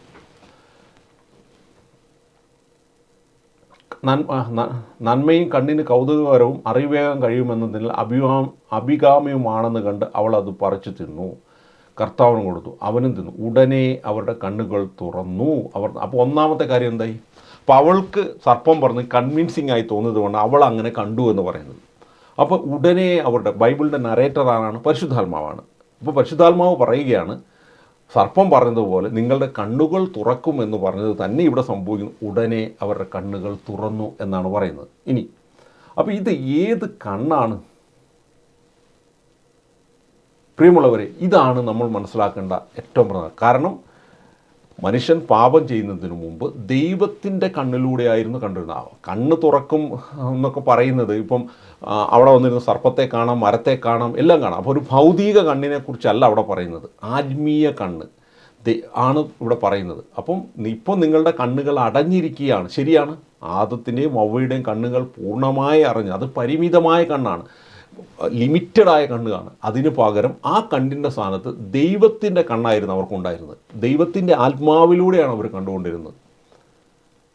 അപ്പോൾ സർപ്പം അവരെന്താ പറഞ്ഞത്? നീ പഴം അനുസരണക്കേട് കാണിച്ചാൽ, എൻ്റെ ആശയം നീ സ്വീകരിച്ചാൽ, എൻ്റെ ആശയം സ്വീകരിക്കണമെങ്കിൽ എന്ത് ചെയ്യണം? ആദ്യം ദൈവത്തിൻ്റെ ആശയമായ ദൈവത്തിൻ്റെ കണ്ണ് എന്നിൽ നിന്ന് എടുത്തു മാറ്റിയിട്ട് സർപ്പത്തിൻ്റെ കണ്ണും എൻ്റെ മാനുഷിക കണ്ണും ഞാനിവിടെ വെക്കണം. അപ്പം സർപ്പം പറഞ്ഞ ആശയത്തെ സ്വീകരിച്ച് ദൈവത്തിൻ്റെ കണ്ണായിരുന്ന എൻ്റെ കണ്ണിനെ ഞാൻ സർപ്പത്തിൻ്റെ കണ്ണായി മാറ്റി. അങ്ങനെ അത് എന്തായി തീർന്നു? എൻ്റെ സ്വന്തം കണ്ണ്, ദൈവം എനിക്ക് തന്ന ദൈവത്തിൻ്റെ കണ്ണിന് പകരം ഞാൻ സ്വയം കാണുന്നവനായി മാറി. എൻ്റെ പരിമിതമായ അറിവിൽ നിന്നുകൊണ്ട് സൃഷ്ടിയുടെ കണ്ണായി മാറി. മറ്റേതെന്തായിരുന്നു? സൃഷ്ടാവിൻ്റെ കണ്ണായിരുന്നു. അതുകൊണ്ടാണ് പരിശുദ്ധാത്മാവ് ഇവിടെ പറഞ്ഞത് ഉടനെ അവരുടെ കണ്ണുകൾ തുറന്നു എന്ന് പറയുന്നു. അപ്പോൾ ഇവിടെ എന്ത് സംഭവിച്ചു? മനുഷ്യൻ സൃഷ്ടിയുടെ കണ്ണുള്ളവനായി മനുഷ്യൻ അജ്ഞനായി തീർന്നു. ദൈവത്തിൻ്റെ കണ്ണുള്ളവന് എല്ലാം അറിയാം. അവൻ അറിയേണ്ട കാര്യങ്ങളെല്ലാം ദൈവം അറിയിച്ചു കൊണ്ടിരിക്കും. എന്നാൽ തിന്മയുടെ കണ്ണ്, മനുഷ്യൻ്റെ കണ്ണ് വന്നപ്പോൾ അവൻ അറിവില്ലാത്തവനായി മാറി. അപ്പോൾ അവൻ എന്ത് ചെയ്തു? ദൈവിക ജ്ഞാനം നഷ്ടപ്പെട്ടു, ദൈവ തിരുവേഷണം എന്ന അറിവ് നഷ്ടപ്പെട്ടു. അപ്പോൾ ഇവിടെ ഇതാണ് പറയുന്നത്, യഥാർത്ഥ ദൈവിക ജ്ഞാനം, ദൈവത്തിൻ്റെ കണ്ണ്, സ്വതന്ത്രനായി നിൽക്കാനുള്ള ശക്തി, സ്വാതന്ത്ര്യം അതവന് നഷ്ടപ്പെട്ടു. അത് അവരുടെ കണ്ണുകൾ തുറപ്പിക്കാനും, ഇനി അപ്പസ്തോല പ്രവർത്തനം 26:18 ഇതിൻ്റെ നേരെ ഓപ്പോസിറ്റ് പ്രവൃത്തിയാണ് യേശു ക്രിസ്തു ചെയ്യുന്നത്. അത് അവരുടെ കണ്ണുകൾ തുറപ്പിക്കാൻ, അതുവഴി അവർ അന്ധകാരത്തിൽ നിന്ന് പ്രകാശത്തിലേക്കും സാത്താൻ്റെ ശക്തിയിൽ ദൈവത്തിൻ്റെലേക്ക് തിരിയാനും പാപമോചനം സ്വീകരിക്കാനും എന്നിലുള്ള വഴി വിശദീകരിക്കപ്പെട്ടവരുടെ ഇടയിൽ അവർക്ക് സ്ഥാനം ലഭിക്കുന്നതിനും വേണ്ടിയാണ്. അപ്പോൾ പാപം ചെയ്തതോടെ ദൈവീക ജ്ഞാനം നഷ്ടപ്പെടുകയും അവരുടെ കണ്ണുകൾ അടഞ്ഞ്, അല്ലെങ്കിൽ ദൈവം അവർക്ക് നൽകിയ കണ്ണുകൾ അടയുകയും അവർ സ്വന്തമായ തിന്മയുടെ കണ്ണുകൾ, അവരുടെ പരിമിതമായ കണ്ണുകൾ തുറക്കുകയും ചെയ്തു. ഇനി എന്ത് ചെയ്യണം? ഈ പരിമിതമായ കണ്ണുകൾ അടച്ച് യേശുക്രിസ്തുവിലൂടെ വരുന്ന ദൈവത്തിൻ്റെ കണ്ണുകളിലേക്ക് അവർ മടങ്ങുകയും ചെയ്യണമെന്നാണ് ഈ പറയുന്നതിൻ്റെ അർത്ഥം. അപ്പോൾ ആദവും പാപം ചെയ്തപ്പോൾ മനുഷ്യവംശത്തിന് വന്ന ഒന്നാമത്തെ മിസ്റ്റേക്ക് എന്താണ്? ദൈവത്തിൻ്റെ കണ്ണുകൾ നഷ്ടപ്പെട്ടു, ദൈവീക ജ്ഞാനം നഷ്ടപ്പെട്ടു എന്നതാണ്. പ്രിയപ്പെട്ട സഹോദരന്മാരെ, ഞാൻ ഈ വീഡിയോയിൽ വിശദമായി ഇത് പറയാൻ ശ്രമിച്ചു കഴിഞ്ഞാൽ, തെളിവുകൾ സഹിതം, റെഫറൻസുകൾ സഹിതം പറയാൻ ശ്രമിച്ചാൽ ഈ വീഡിയോ ദിവസങ്ങളോളം എടുക്കും. ഞാൻ life in love of God ഫെലോഷിപ്പിൻ്റെ ദൈവസ്നേഹ അനുഭവ ധ്യാനത്തിൽ ഏകദേശം 1.5 ദിവസത്തിന് മുകളിൽ 8-9 മണിക്കൂർ എടുക്കുന്ന ഒരു പ്രബോധനത്തിൻ്റെ ഒരു ചുരുങ്ങിയ രൂപമാണ് ഞാൻ നിങ്ങളുടെ മുന്നിൽ അവതരിപ്പിക്കുന്നത്. അതുകൊണ്ട് എല്ലാ വശങ്ങളിലേക്കും എനിക്ക് കടന്നു പോകുന്നതിന് പരിമിതിയുണ്ട്.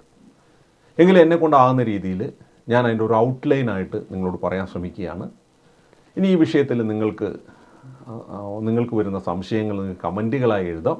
അപ്പോൾ ആ ഓരോ കമൻറ്റിനും ഞാൻ തുടർന്ന് വരുന്ന ദിവസങ്ങളിൽ സാഹചര്യം ദൈവം അനുവദിക്കുന്നതനുസരിച്ച് ഞാൻ വിശദമായ വീഡിയോകൾ ചെയ്യുന്നതായിരിക്കും. അപ്പോൾ നമ്മൾ എന്ത് ദൈവിക ജ്ഞാനം നഷ്ടപ്പെട്ടു. ഇനി പാപം ചെയ്ത മനുഷ്യന് വന്ന വ്യത്യാസം എന്തായിരുന്നു? നമ്മൾ ആദ്യം ചോദിച്ച ചോദ്യം എന്താണോ നഷ്ടപ്പെട്ടത്, അത് തിരിച്ചു കിട്ടാൻ എന്ത് ചെയ്യണം? അടുത്തതാണ്, പറുദീസയിലായിരുന്ന ദൈവം പെർഫെക്റ്റായി സൃഷ്ടിച്ച ആ മനുഷ്യൻ സ്വന്തം ഫ്രീ വിൽ ഉപയോഗിച്ച് പിശാചിനോട് സഹകരിച്ച് പാപം ചെയ്തപ്പോൾ അവൻ എന്ത് സംഭവിച്ചു? ഇനി ആ പഴയ അവസ്ഥയിലേക്ക് അവന് മടങ്ങി വരാൻ എന്ത് ചെയ്യണം? ഇതാണ് ടോട്ടൽ ക്രിസ്ത്യാനിറ്റി. അപ്പോൾ പാപം ചെയ്ത മനുഷ്യൻ, ഒന്ന് നമ്മൾ കണ്ടു ദൈവീക ജ്ഞാനം നഷ്ടപ്പെട്ടു. 2, ദൈവം അവൻ്റെ ഉള്ളിൽ വസിക്കുമ്പോൾ ദൈവീക ശക്തിയുള്ളവനായിരുന്നു അവൻ. ദൈവത്തിൻ്റെ ശക്തിയാൽ ഈ സൃഷ്ടപ്രപഞ്ചത്തെ മുഴുവൻ നിയന്ത്രിക്കാൻ പോലും കഴിവുള്ളവനായി, ദൈവ തിരുവേഷണം അനുസരിച്ച് നിയന്ത്രിക്കാൻ, അല്ലെങ്കിൽ ഭൂമിയെ നിയന്ത്രിക്കാൻ ഭൂമിയുടെ മേൽ അധികാരമുള്ളവനായിരുന്നു. ഭൂമിയുടെ മേലുള്ള അധികാരം അവന് നഷ്ടപ്പെട്ടു എന്നതിൻ്റെ പ്രതീകമാണ് ഭൂമിയിൽ നീ അധ്വാനിച്ച് ജീവിക്കണം, നെറ്റിയിലെ വിയർപ്പ് കൊണ്ട് ജീവിക്കണം എന്ന് പറയുന്ന ആ പ്രബോധനം. അതൊക്കെ വളരെ ഡീപ്പായ ക്രിസ്ത്യൻ തിയോളജി ഭാഗമാണ്, എനിക്ക് കംപ്ലീറ്റ് എക്സ്പ്ലെയിൻ ചെയ്യാൻ നേരമില്ല. അപ്പോൾ അവൻ എന്ത് ചെയ്തു? അവൻ്റെ കൃപ, ദൈവത്തിൻ്റെ ശക്തി അവന് നഷ്ടപ്പെട്ടു. ഭൂമിയുടെ മേലുള്ള അധികാരം അവന് കുറഞ്ഞുപോയി. അവന് പറുദീസയിൽ നിന്ന് പുറത്ത്, ദൈവാനുഭവം, ദൈവസാന്നിധ്യം അവൻ നഷ്ടപ്പെട്ടു. പറുദീസയിൽ നിന്ന് പുറത്തു പോയി അവൻ സന്തോഷവും സമാധാനവും സംതൃപ്തിയും തേടി നിത്യമായി അലയുന്ന, ദൈവത്തെ അന്വേഷിക്കുന്ന, അറിവില്ലാതെ ദൈവത്തെ അന്വേഷിക്കുന്ന ഒരു വ്യക്തിയായി മാറി. ഇതാണ് മനുഷ്യവംശത്തിന് പറ്റിയ പതനം. ഇനി മനുഷ്യർക്ക് എങ്ങനെയാണ് ഞങ്ങൾ യഥാർത്ഥത്തിൽ ജീവിക്കേണ്ടത് എന്നുള്ള അറിവ് നഷ്ടപ്പെട്ടു. അത് എങ്ങനെയാണ്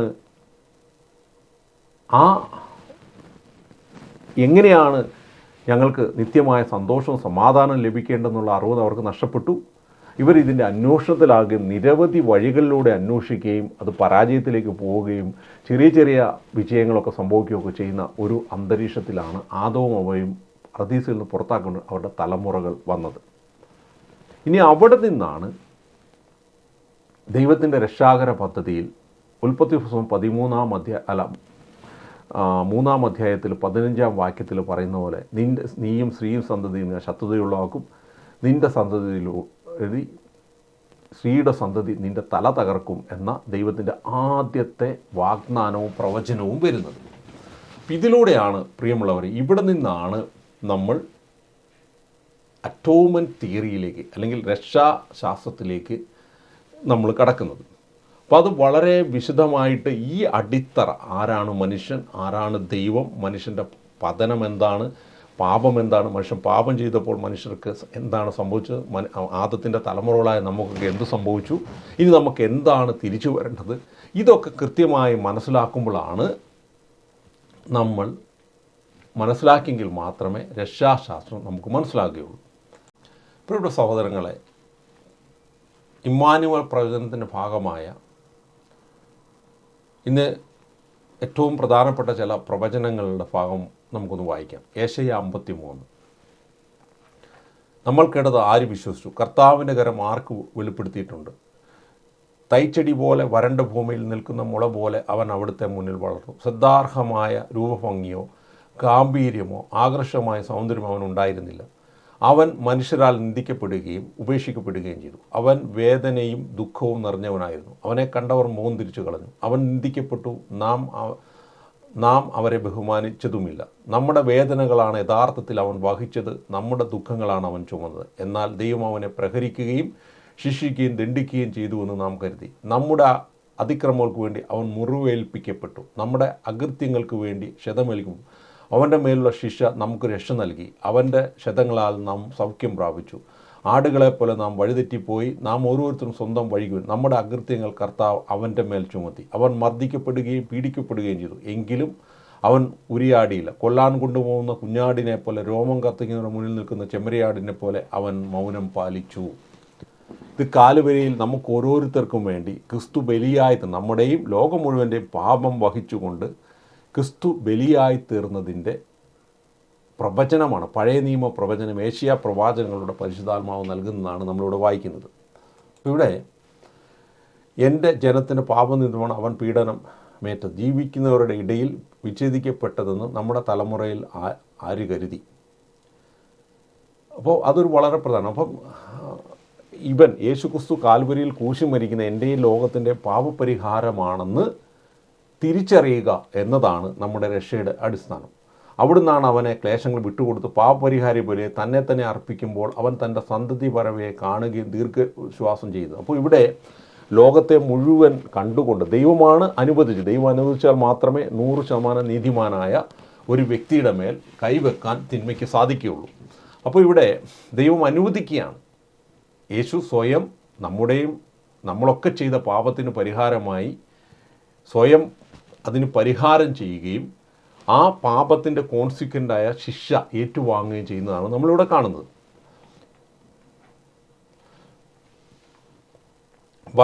മർദ്ദനത്തിന് ശിക്ഷാവിധിക്കും അതീതനായി അവൻ എടുക്കപ്പെട്ടു. എൻ്റെ ജനത്തിൻ്റെ പാപ നിമിത്തമാണ് അവൻ പീഡനമേറ്റ് ജീവിക്കുന്നവരുടെ ഇടയിൽ വിച്ഛേദിക്കപ്പെട്ടതെന്ന് അവൻ്റെ തലമുറയിൽ ആര് കരുതി? അവൻ ഒരു അതിക്രമവും ചെയ്തില്ല, അവൻ്റെ വായിൽ നിന്ന് വഞ്ചന പുറപ്പെട്ടില്ല. എന്നിട്ടും ദുഷ്ടരുടെയും ധനികരുടെയും ഇടയിൽ അവൻ സംസ്കരിക്കപ്പെട്ടു. അവന് ക്ഷതമേൽക്കണമെന്നത് ദൈവത്തിൻ്റെ ഹിതമായിരുന്നു. അവിടുന്നാണ് അവനെ ക്ലേശങ്ങൾക്ക് വിട്ടുകൊടുത്ത് പാപപരിഹാര ബലിയായി തന്നെ തന്നെ അർപ്പിക്കുമ്പോൾ അവൻ തൻ്റെ സന്തതി പരമ്പരയെ കാണുകയും ദീർഘായുസ് പ്രാപിക്കുകയും ചെയ്യും. അവിടുന്ന് അവനെ ക്ലേശങ്ങൾ വിട്ടുകൊടുത്ത് പാപപരിഹാര ബലിയായി തന്നെ തന്നെ അർപ്പിക്കുമ്പോൾ അവൻ സന്തതി പരമ്പരയെ കാണുകയും ദീർഘായുസ് പ്രാപിക്കും. അപ്പം പാപപരിഹാര ബലിയായി യേശു ക്രിസ്തു തന്നെ തന്നെ സമർപ്പിച്ചു എന്നാണ് യെശയ്യാ പ്രവാചകൻ. അവൻ കർത്താവിൻ്റെ ഹിതം അവനിലൂടെ നിറവേറുകയും ചെയ്യും. തൻ്റെ കഠിന വേദനയുടെ ഫലം കൊണ്ട് അവൻ സംതൃപ്തനാകും. നീതിമാനായ എൻ്റെ ദാസൻ തൻ്റെ ജ്ഞാനത്താൽ അനേകരെ നീതീകരിക്കും. അവൻ അവരുടെ തിന്മകളെ വഹിക്കുകയും ചെയ്യും. മഹാന്മാരോടൊപ്പം ഞാൻ അവന് അവകാശം കൊടുക്കും. ശക്തരോടുകൂടെ അവൻ കൊള്ള മുതൽ പങ്കിടും. എന്തെന്നാൽ അവൻ തൻ്റെ ജീവനെ മരണത്തിന് ഏൽപ്പിച്ചു കൊടുക്കുകയും പാപികളുടെ കൂടെ എണ്ണപ്പെടുകയും ചെയ്തു. എന്നിട്ടും അനേകരുടെ പാപഭാരം അവൻ പേറി അതിക്രമങ്ങൾക്ക് വേണ്ടി മധ്യസ്ഥം വഹിച്ചു. അപ്പോൾ യേശു നമ്മൾ ഓരോരുത്തരുടെയും ലോകം മുഴുവൻ്റെയും പാപത്തിന് വേണ്ടി ദൈവത്തിന് മുമ്പിൽ മധ്യസ്ഥം വഹിച്ചു എന്നാണ് ഈ വചനം പറയുന്നത്. യെശയ്യാ 53 ശ്രദ്ധയോടെ വായിച്ചാൽ യേശുവിൻ്റെ ദൗത്യത്തെക്കുറിച്ചുള്ള പൂർണ്ണമായ അണ്ടർസ്റ്റാൻഡിങ് നമുക്ക് ലഭിക്കും. അപ്പോൾ നമ്മൾ ഈ ആശയങ്ങളെ മനസ്സിലാക്കിയിട്ട് വേണം യേശുവിൻ്റെ രക്ഷാകര ചരിത്രത്തിലേക്ക് കടക്കാൻ. അപ്പോൾ നമുക്കിനി കത്തോലിക്ക സഭയുടെ CCCയിലെ ചില ഭാഗങ്ങൾ നമുക്കൊന്ന് വായിക്കാം. CCC 1991 നീതീകരണം. അതേസമയം യേശുക്രിസ്തുള്ള വിശ്വാസത്തിലൂടെ ദൈവത്തിൻ്റെ നീതിയുടെ സ്വീകാര്യമാണ്. നീതി എന്നതിന് ദൈവസ്നേഹത്തിൻ്റെ ആർജവത്വം എന്നാണ് ഇവിടെ അർത്ഥം. നീതീകരണത്തോടുകൂടി വിശ്വാസവും ശരണവും സ്നേഹവും നമ്മുടെ ഹൃദയത്തിലേക്ക് നിവേശിപ്പിക്കുന്നു. ദൈവഹിതത്തോടുള്ള അനുസരണവും നമുക്ക് നൽകുന്നു.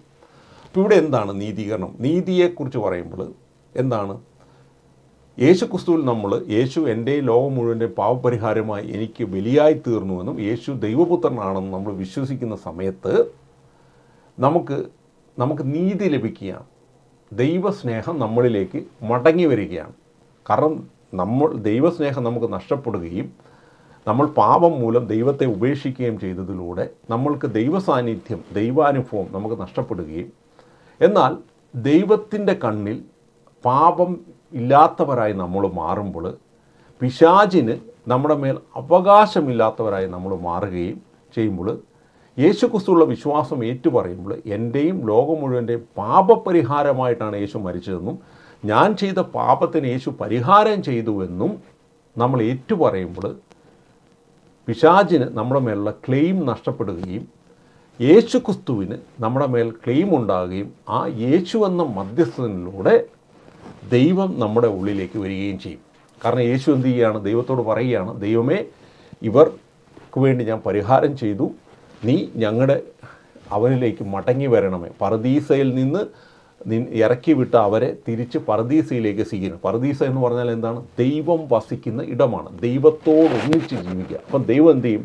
നമ്മളെ പറുദീസ അനുഭവത്തിലേക്ക് തിരിച്ചു പ്രവേശിക്കും. പരിശുദ്ധാത്മാവ്, ദൈവം, ഹോളി ട്രിനിറ്റി നമ്മുടെ ഉള്ളിൽ വസിക്കാൻ തുടങ്ങും.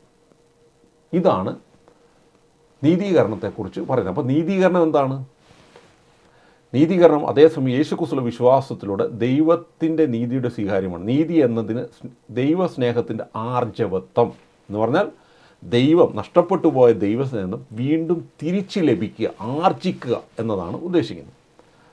ഇനി 1992 CCC സജീവവും വിശുദ്ധവും ദൈവത്തിൻ്റെ പ്രീതികരവുമായ ബലിവസ്തുവായി തന്നെ തന്നെ കുരിശിൽ സമർപ്പിക്കുകയും തൻ്റെ രക്തം എല്ലാ മനുഷ്യരുടെയും പാപപരിഹാര ഉപകരണമാവുകയും ചെയ്തു. യേശുക്രിസ്തു പീഡാസഹനത്തിൻ്റെ ഫലമായി നമുക്ക് ലഭിച്ച നീതീകരണം വിശ്വാസത്തിൻ്റെ കുദാശയായ മാമോദിസയിലൂടെ നീതീകരണം നൽകപ്പെടുന്നു. തൻ്റെ കാരുണ്യത്തിൻ്റെ ശക്തിയാൽ നമ്മെ ആന്തരികമായി നീതിയിലുള്ളവരാക്കി തീർക്കുന്ന ദൈവത്തിൻ്റെ നീതിയോട് അത് നമ്മെ അനുരൂപപ്പെടുത്തുന്നു. തൻ്റെ കാരുണ്യത്തിൻ്റെ ശക്തിയാൽ നമ്മെ ആന്തരികമായി നീതിയുള്ളവരാകുന്ന ദൈവത്തിൻ്റെ നീതി അത് നമ്മെ അനുരൂപപ്പെടുന്നു. അതിൻ്റെ ലക്ഷ്യം ദൈവത്തിൻ്റെയും ക്രിസ്തുവിൻ്റെയും മഹത്വം നിത്യനാകുന്ന ധ്യാനമാണ്. അപ്പോൾ ഇവിടെ കൃത്യമായി പറയുകയാണ്, ഈ സജീവവും വിശുദ്ധവും ദൈവത്തിൻ്റെ പ്രീതിജനമായ ബലിവസ്തുവായി തന്നെ കുരിശിൽ സമർപ്പിക്കും. തൻ്റെ രക്തം എല്ലാവരുടെയും പാപപരിഹാരത്തിനുള്ള ഉപകരണമാകുകയും ചെയ്തു. യേശു കാൽവരിയിൽ ഒരു ബലിവസ്തുവായി തീരുകയാണ്. ലോകത്തിൻ്റെ മുഴുവൻ പാപപരിഹാരമായ ഒരു കുഞ്ഞാടായി ബലിയായി തീരുകയാണ്. യേശുവിൻ്റെ സഫറിങ് ദൈവത്തിൻ്റെ കണ്ണിൽ നമ്മളുടെ പാപത്തിനുള്ള പരിഹാരമായി മാറുകയാണ് ചെയ്യുന്നത്. ദൈവത്തിൻ്റെ നീതിയെ ഫുൾഫില്ല് ചെയ്യുകയാണ് ചെയ്യുന്നത്. ഇത് നമ്മൾ അറ്റോമിക് തിയറിയിലേക്ക് കുറച്ചും കൂടെ കടക്കുമ്പം ക്ലാരിറ്റിയോടെ നമുക്ക് സംസാരിക്കാം. റോമാക്കാർക്ക് എഴുതിയ ലേഖനം 3-ാം അധ്യായം 21 മുതൽ വാക്യങ്ങൾ നമ്മളീ പറഞ്ഞതിനെ വളരെ കൃത്യമായി കൂടുതൽ വ്യക്തതയോടെ പറയുന്ന ഭാഗമാണ്. ഈ ദൈവിക നീതി വിശ്വസിക്കുന്ന ഏവർക്കും ആരെന്നുള്ള വ്യത്യാസം കൂടാതെ യേശുക്രിസ്തുവിലുള്ള വിശ്വാസം വഴി ലഭിക്കുന്നതാണ്. അതെങ്ങനെയാണ് യേശുക്രിസ്തുവിലുള്ള വിശ്വാസം വഴി ലഭിക്കുന്നത്? യേശു എൻ്റെയും ലോകം മുഴുവൻ്റെയും പാപപരിഹാരം ചെയ്തു. വളരെ ലളിതമായി പറഞ്ഞു കഴിഞ്ഞാൽ, ഒരാൾക്ക് ഞാൻ 10 ലക്ഷം രൂപ കടക്കാരനായി. എൻ്റെ ഞാൻ തിരിച്ചു കൊടുക്കാൻ നിർവാഹമില്ലാതെ ദരിദ്രനായി തീർന്നു. 10 ലക്ഷം രൂപ പോയിട്ട് 1000 രൂപ പോലും എൻ്റെ കയ്യിൽ മറ്റൊരാൾക്ക് കൊടുക്കാൻ ഇല്ലാത്തൊരവസ്ഥയിലേക്ക് വന്നു. അവിടെ ഒരിക്കലും എൻ്റെ കടം വീട്ടാൻ സാധ്യമല്ലാത്തൊരു സാഹചര്യം വരുമ്പോൾ മറ്റൊരു വ്യക്തി വന്നിട്ട് എനിക്ക് വേണ്ടി 10 ലക്ഷം രൂപ ആ കടം ഞാൻ കൊടുക്കാനുള്ള വ്യക്തിക്ക് കൊടുത്ത് ആ കടത്തിൽ നിന്ന് എന്നെ മോചിപ്പിക്കുക എന്ന് ചിന്തിക്കുക. ഇതുപോലെയാണ് പാപം ചെയ്തതിലൂടെ മനുഷ്യർ പിശാചിന് കടപ്പെട്ടവരായി തീർന്നു. ഇതിനെക്കുറിച്ച് വളരെ ഡീപ്പായിട്ട് ഞാൻ പോകുന്നില്ല. പിശാചിൻ്റെ അടിമത്തത്തിലേക്ക് പോയി. പിശാചിന് മനുഷ്യൻ്റെ മേൽ അവകാശമുള്ളവരായി തീർന്നു. എന്താണ് ചെയ്തത്? ആദവും ഹവ്വയും പിശാച് വന്ന് തൻ്റെ ആശയങ്ങൾ പറഞ്ഞപ്പോൾ ആ ആശയം സ്വീകരിച്ചുകൊണ്ട് ദൈവാത്മാവിനെ തങ്ങളിൽ നിന്ന് ബഹിഷ്കരിച്ച് പിശാചിനെ സ്വീകരിച്ചുകൊണ്ട് പിശാചിന് തങ്ങളുടെ മേൽ അവകാശം കൊടുത്തു. അങ്ങനെയാണ് നമ്മൾ പാപത്തിൻ്റെ വാസനയുള്ളവരായി മാറുന്നത്. മൗലിക പാപങ്ങൾക്ക് വിധേയമായി തീരുന്നു. അപ്പോൾ അവിടെ യേശു എന്ത് ചെയ്യുകയാണ്? നമ്മൾ ചെയ്ത പ്രവൃത്തിക്ക് പരിഹാരം ചെയ്യുകയാണ്. അപ്പോൾ ഈ നീതി ആരാണ് നടപ്പാക്കുന്നത്? ദൈവമാണ്. ഒരു രാജ്യത്ത് നീതി നടപ്പാക്കുന്ന ആരാണ്? ഗവൺമെൻറ്റാണ്, ഭരണഘടനയാണ്. അപ്പോൾ പിശാച് എന്ത് ചെയ്തു? ദൈവത്തിൻ്റെ നീതിയുടെ ഉള്ളിൽ നിന്നുകൊണ്ട് മനുഷ്യനെ പ്രലോഭിപ്പിച്ച് തൻ്റെ അടിമയാക്കി മാറ്റി.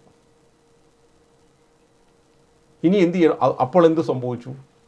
പിശാചിനോടും മനുഷ്യരോടും സകല സൃഷ്ടപ്രപഞ്ചങ്ങളോടും ഒരേ നീതിയിൽ പ്രവർത്തിക്കുന്ന ദൈവത്തിന് പിശാചിൻ്റെ അവകാശത്തിൻ്റെ മേൽ ഏകപക്ഷീയമായി നടപടിയെടുക്കാൻ പറ്റാതെ വന്നു. അപ്പോൾ അവിടെ എന്താണ് സംഭവിക്കുന്നത്? പൂർണ്ണ നീതിമാനായ ദൈവം പിശാചിന് നീതി നിഷേധിക്കുന്ന അവസ്ഥ വരും. ദൈവം ആർക്കും നീതി നിഷേധിക്കത്തില്ല. അപ്പോൾ പിശാചിൻ്റെ ഈ അവകാശത്തെ എടുത്തു കളയണമെങ്കിൽ ദൈവത്തിൻ്റെ നീതിയുടെ മുന്നിൽ ഒരു പരിഹാരം സംഭവിക്കേണ്ടതുണ്ട്. ഈ പരിഹാരമാണ് ദൈവപുത്രൻ നമ്മൾക്ക് വേണ്ടി ചെയ്തത്. അപ്പോൾ നമുക്ക് നോക്കാം. ഈ ദൈവനീതി വിശ്വസിക്കുന്ന എല്ലാവർക്കും ആരെന്നുള്ള വ്യത്യാസം കൂടാതെ യേശുക്രിസ്തുവിലുള്ള വിശ്വാസം വഴി ലഭിക്കുന്നതാണ്. എല്ലാവരും പാപം ചെയ്ത് ദൈവമഹത്വത്തിന് അയോഗ്യരായി. അവർ അവിടുത്തെ കൃപയാൽ യേശുക്രിസ്തുവിലുള്ള വീണ്ടെടുപ്പിലൂടെ സൗജന്യമായി നീതീകരിക്കപ്പെടുന്നു. അപ്പം എന്താണ് ദൈവമഹത്വം? ഞാൻ പറഞ്ഞു, ഒരു സ്ഥിരകാന്തം ഒരു പച്ചിരുമ്പ് കഷ്ണത്തോട് വയ്ക്കുമ്പോൾ ആ സ്ഥിരകാന്തത്തിനും പച്ചിരുമ്പ് കഷ്ണം സ്ഥിരകാന്തത്തിൻ്റെ കാന്തിക സ്വഭാവം ലഭിക്കുന്നത് പോലെ ദൈവം നമ്മുടെ ഉള്ളിൽ വസിക്കുകയും ദൈവം നമ്മുടെ കൂടെ ആയിരിക്കുകയും ചെയ്യുമ്പോൾ ദൈവത്തിൻ്റെ മഹത്വമാണ് നമുക്ക് ലഭിക്കുന്നത്. ദൈവത്തിൻ്റെ എല്ലാ ഗുണങ്ങളും നമുക്ക് സ്വീകരിക്കാൻ പറ്റുന്ന പരിമിതിയിൽ നമ്മുടെ ഉള്ളിലേക്ക് ഇറങ്ങി വരികയാണ് ചെയ്യുന്നത്. കാരണം സൃഷ്ടികളെല്ലാം ലിമിറ്റഡാണ്. അതുകൊണ്ടാണ് ഞാൻ അങ്ങനെ പറയുന്നത്. അപ്പോൾ അതാണ് നമുക്ക് നഷ്ടപ്പെട്ടു പോയത്. അപ്പോൾ ദൈവിക മഹത്വം, ദൈവത്തിൻ്റെ സന്തോഷം, ദൈവത്തിൻ്റെ സമാധാനം, ദൈവം പകർന്നു തന്ന ഇതെല്ലാം അവർക്ക് നഷ്ടപ്പെട്ടു പോയി. ഇനി അത് തിരിച്ച് ലഭിക്കണം. ദൈവം എന്ത് ചെയ്യണം? നമ്മുടെ ഉള്ളിലേക്ക് കടന്നു വരണം. ദൈവത്തിന് നമ്മുടെ ഉള്ളിലേക്ക് കടന്നു വരാനുള്ള തടസ്സം എന്താണ്? സാത്താന് നമ്മുടെ മേലുള്ള അവകാശമാണ്. ദൈവം നമ്മുടെ ഉള്ളിലേക്ക് കടന്നു വരുന്ന സമയത്ത് ദൈവം ഒരു ഡിറ്റക്ടറായിട്ട് കടന്നു വരികയല്ല. നീതിമാനായ ദൈവം നമ്മുടെ ഉള്ളിലേക്ക് കടന്നു വരാൻ ശ്രമിക്കുമ്പോൾ പല പ്രശ്നങ്ങൾ ദൈവം നേരിടും. ഒന്ന്, ദൈവത്തെക്കുറിച്ചുള്ള അറിവ് നമുക്കുണ്ടെങ്കിൽ നമ്മൾ ക്ഷണിച്ചാൽ മാത്രമേ ദൈവത്തിന് വരാൻ പറ്റുള്ളൂ. അറിവില്ലാത്ത ഒന്നിലേക്ക് ദൈവത്തിന് കടന്നു വരാൻ പറ്റില്ല. എനിക്കിപ്പോൾ ഈ നാട്ടിൽ അങ്ങ് ദൂരെ ഒരു 4-5 കിലോമീറ്റർ ദൂരെ താമസിക്കുന്ന തോമസ് എന്ന വ്യക്തിയെക്കുറിച്ച് എനിക്കറിയില്ല. അപ്പോൾ എനിക്ക് ഒരിക്കലും ആ തോമസ് ചേട്ടനെ എന്ത് ചെയ്യാൻ പറ്റില്ല, എനിക്ക് ക്ഷണിക്കാൻ പറ്റില്ല. അപ്പോൾ തോമസ് ചേട്ടൻ അങ്ങനെ ഫ്രീ ആയിട്ട് കടന്നു വരുന്ന ഒരു വ്യക്തിയല്ല. എനിക്ക് ഫ്രീ വിൽ ഉള്ളതുകൊണ്ട് എന്നോട് അനുവാദം ചോദിക്കാതെ തോമസ് ചേട്ടന് കടന്നു വരാൻ പറ്റില്ല. അപ്പോൾ ഇവിടെ എന്ത് ചെയ്യണം? ഞാൻ തോമസ് ചേട്ടനെ കുറിച്ച് അറിയണം, അല്ലെങ്കിൽ പുറത്തുനിന്ന് തോമസ് ചേട്ടൻ ഇങ്ങനെ ഒരാളുണ്ട് ആണെന്ന് നമ്മളെ അറിയിക്കണം. അറിയിച്ചിട്ട് എനിക്ക് തോമസ് ചേട്ടനെ കുറിച്ചൊരു വിശ്വാസം വരികയും സ്നേഹം വരികയും ചെയ്യുമ്പോൾ തോമസ് ചേട്ടനെ ഞാൻ ക്ഷണിക്കാം. ഇങ്ങനെ തോമസ് ചേട്ടനെ ക്ഷണിച്ച് കഴിയുമ്പോൾ ഞാനിങ്ങോട്ട് വരുന്ന സമയത്ത് എൻ്റെ വീട്ടിൽ കയറി താമസിക്കുന്ന പിശാച് പറയും, തോമസ് ചേട്ടൻ നിങ്ങൾ വരണ്ട, നാളത്തേക്ക് ഇയാൾ എനിക്കിത് വാടകയ്ക്ക് തന്നിരിക്കുന്നതാണ്, നിങ്ങൾക്കൊരിക്കലും വരാൻ പറ്റില്ല. അപ്പോൾ ഞാൻ പറയാം അത് പറ്റത്തില്ല എന്ന് പറയുമ്പോൾ പിശാച് ആരുടെ അടുത്ത് പരാതിക്ക് പോവും? ദൈവ തിരുമുമ്പിൽ നീതിക്കായി അപേക്ഷിക്കും. ഇതുകൊണ്ടാണ് മോശയുടെ ശരീരത്തിന് വേണ്ടി, യാക്കോബ് യൂദാസ്ലിയുടെ മോശയുടെ ശരീരത്തിന് വേണ്ടി പിശാച് ക്ലെയിം ചെയ്യുന്നത്, ഇവൻ എൻ്റേതാണ് എന്ന് പറഞ്ഞ് ക്ലെയിം ചെയ്യുന്നതിൻ്റെ ഒരു സൂചന ബൈബിളിൽ കാണുന്നത്. നമ്മുടെ റിട്രീറ്റിൻ്റെ സമയത്ത് ഈ വചനങ്ങളെല്ലാം വളരെ ആഴത്തിൽ നമുക്ക് സംസാരിക്കാൻ പറ്റും.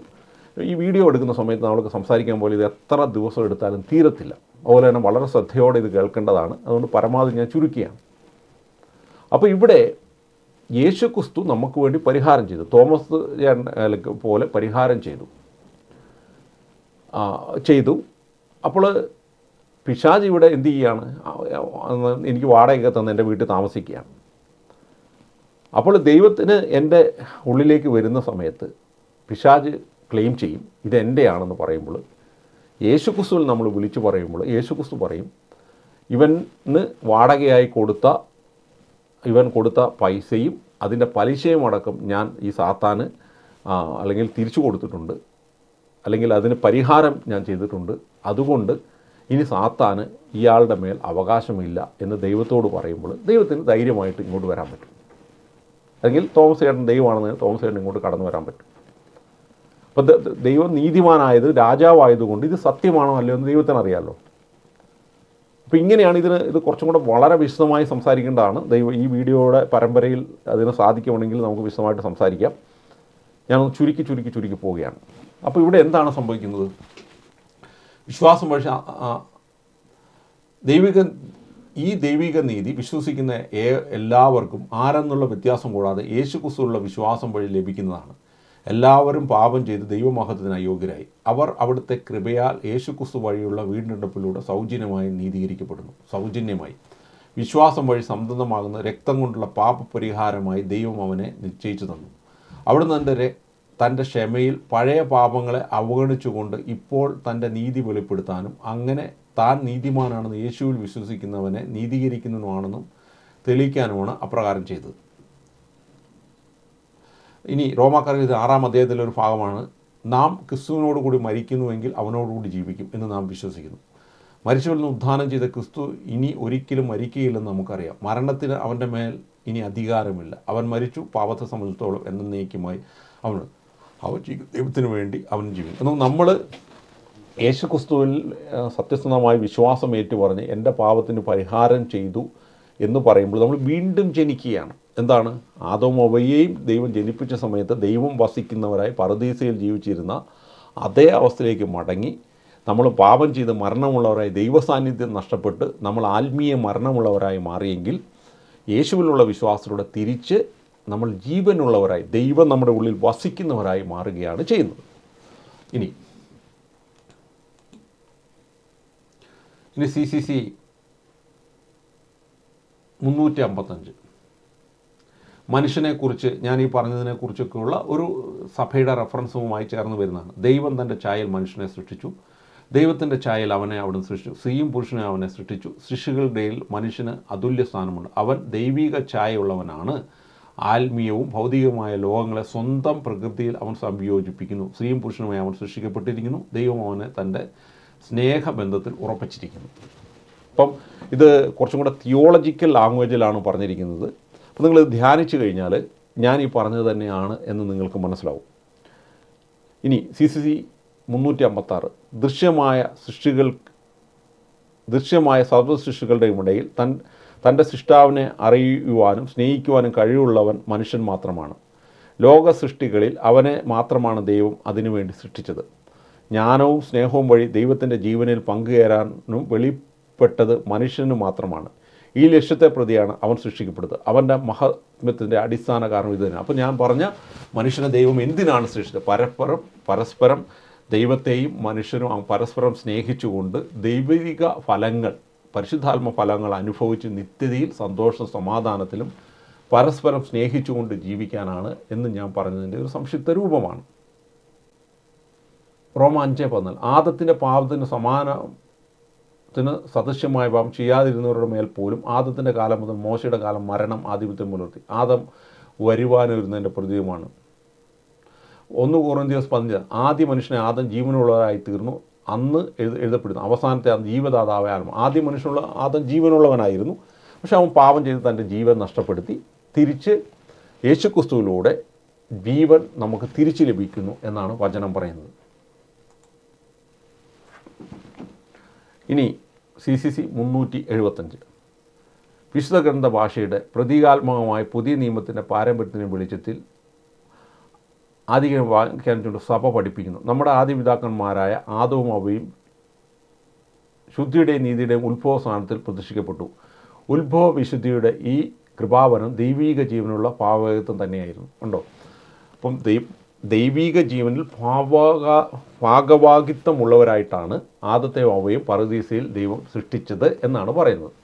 ഈ കൃപാവരത്തിൻ്റെ തേജസ് മൂലം മനുഷ്യജീവിതത്തിൻ്റെ എല്ലാ മാനങ്ങളും പ്രശാന്തമായിരുന്നു. നിത്യമായ ശാന്തി, നിത്യമായ സമാധാനം ഉള്ളവരായിരുന്നു. ആദ്യ മനുഷ്യൻ ദൈവവുമായി ഗാഢമായ സ്നേഹ ഐക്യം പുലർത്തിയിരുന്ന കാലത്തോളം അവന് സഹിക്കുകയോ മരിക്കുകയോ വേണ്ടിയിരുന്നില്ല. അപ്പോൾ ഞാൻ ഈ പറഞ്ഞതിൻ്റെ റെഫറൻസുകളാണ് ഞാൻ നിങ്ങളോട് പറഞ്ഞത്. മനുഷ്യ വ്യക്തിയുടെ ആത്മീയ പൊരുത്തവും സ്ത്രീയും പുരുഷനും തമ്മിലുള്ള പൊരുത്തവും ആദി ദമ്പതികളും സർവ്വസൃഷ്ടികളും തമ്മിലുള്ള പൊരുത്തവും ഉണ്ടായിരുന്നു. ഈ ഭാവത്തെ ഉത്ഭവനിധി, ഒറിജിനൽ ജസ്റ്റിസ് എന്ന് വിളിക്കുന്നു. ദൈവം അവരെ എങ്ങനെ അനുഗ്രഹിച്ചു? സന്താനപുഷ്ണുള്ളതായി പെരുകുവിൻ, ഭൂമിയിൽ നിറഞ്ഞ് അതിനെ കീഴടക്കും, കടലിലെ മത്സ്യങ്ങളുടെയും ആകാശത്തിലെ പറവുകളുടെയും ഭൂമിയിൽ ചരിക്കുന്ന സകല ജീവികളുടെയും മേൽ നിങ്ങൾക്ക് ആധിപത്യം ഉണ്ടായിരിക്കട്ടെ. അപ്പോൾ ഇവിടെ മനുഷ്യനെ എന്തായിരുന്നു CCC 375 376 ഒക്കെ കൃത്യമായിട്ട് മനുഷ്യൻ എന്തായിരുന്നു എന്നതിനെക്കുറിച്ചുള്ള ഒരു അണ്ടർസ്റ്റാൻഡിങ്ങാണ് വരുന്നത്. ഇപ്പോൾ ഇവിടെ സഹോദരങ്ങളെ, ഈ വീഡിയോ ഏകദേശം 1 മണിക്കൂറിന് അടുത്തായി എന്നാണ് ഞാൻ കരുതുന്നത്.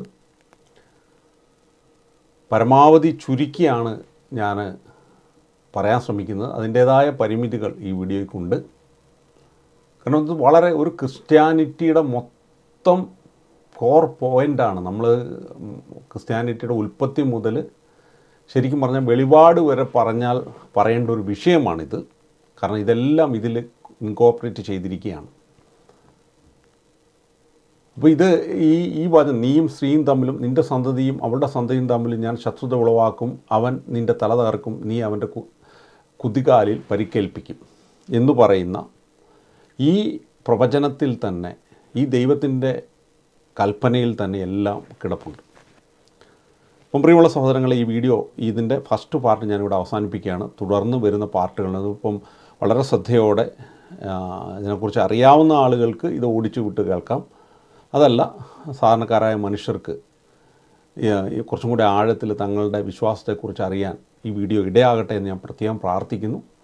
ഈ വീഡിയോ കാണുന്ന വ്യക്തികൾക്ക് ഈ വീഡിയോയിലൂടെ പരിശുദ്ധാത്മാവ് സംസാരിക്കുന്ന കാര്യങ്ങൾ കേൾക്കുവാനും അത് ഹൃദയത്തിൽ മനസ്സിലാക്കുവാനും, ഈ വീഡിയോ എത്ര ഒരു മനോഹരമായിട്ടല്ല അവതരിപ്പിച്ചെങ്കിലും പരിശുദ്ധാത്മാവിൻ്റെ കൃപയുടെ കാരണത്താൽ അത് ബോറടിക്കാതെ സമാധാനത്തോടെ ആധ്യാത്മികമായ അനുഭവത്തോടെ കാണുവാനും ഇടവരട്ടെ എന്ന് ദൈവ തിരുവേഷത്തിന് വിധേയമായി ഞാൻ പ്രാർത്ഥിക്കുന്നു. സർവശക്തനായ ദൈവം നമ്മളെല്ലാം അനുഗ്രഹിക്കട്ടെ. നെക്സ്റ്റ് പാർട്ട് ഞാൻ ഇതിൻ്റെ തുടർന്ന് വരുന്ന സ്ലൈഡുകൾ അല്ലെങ്കിൽ തുടർന്ന പാർട്ടുകൾ ഞാൻ അവതരിപ്പിക്കും.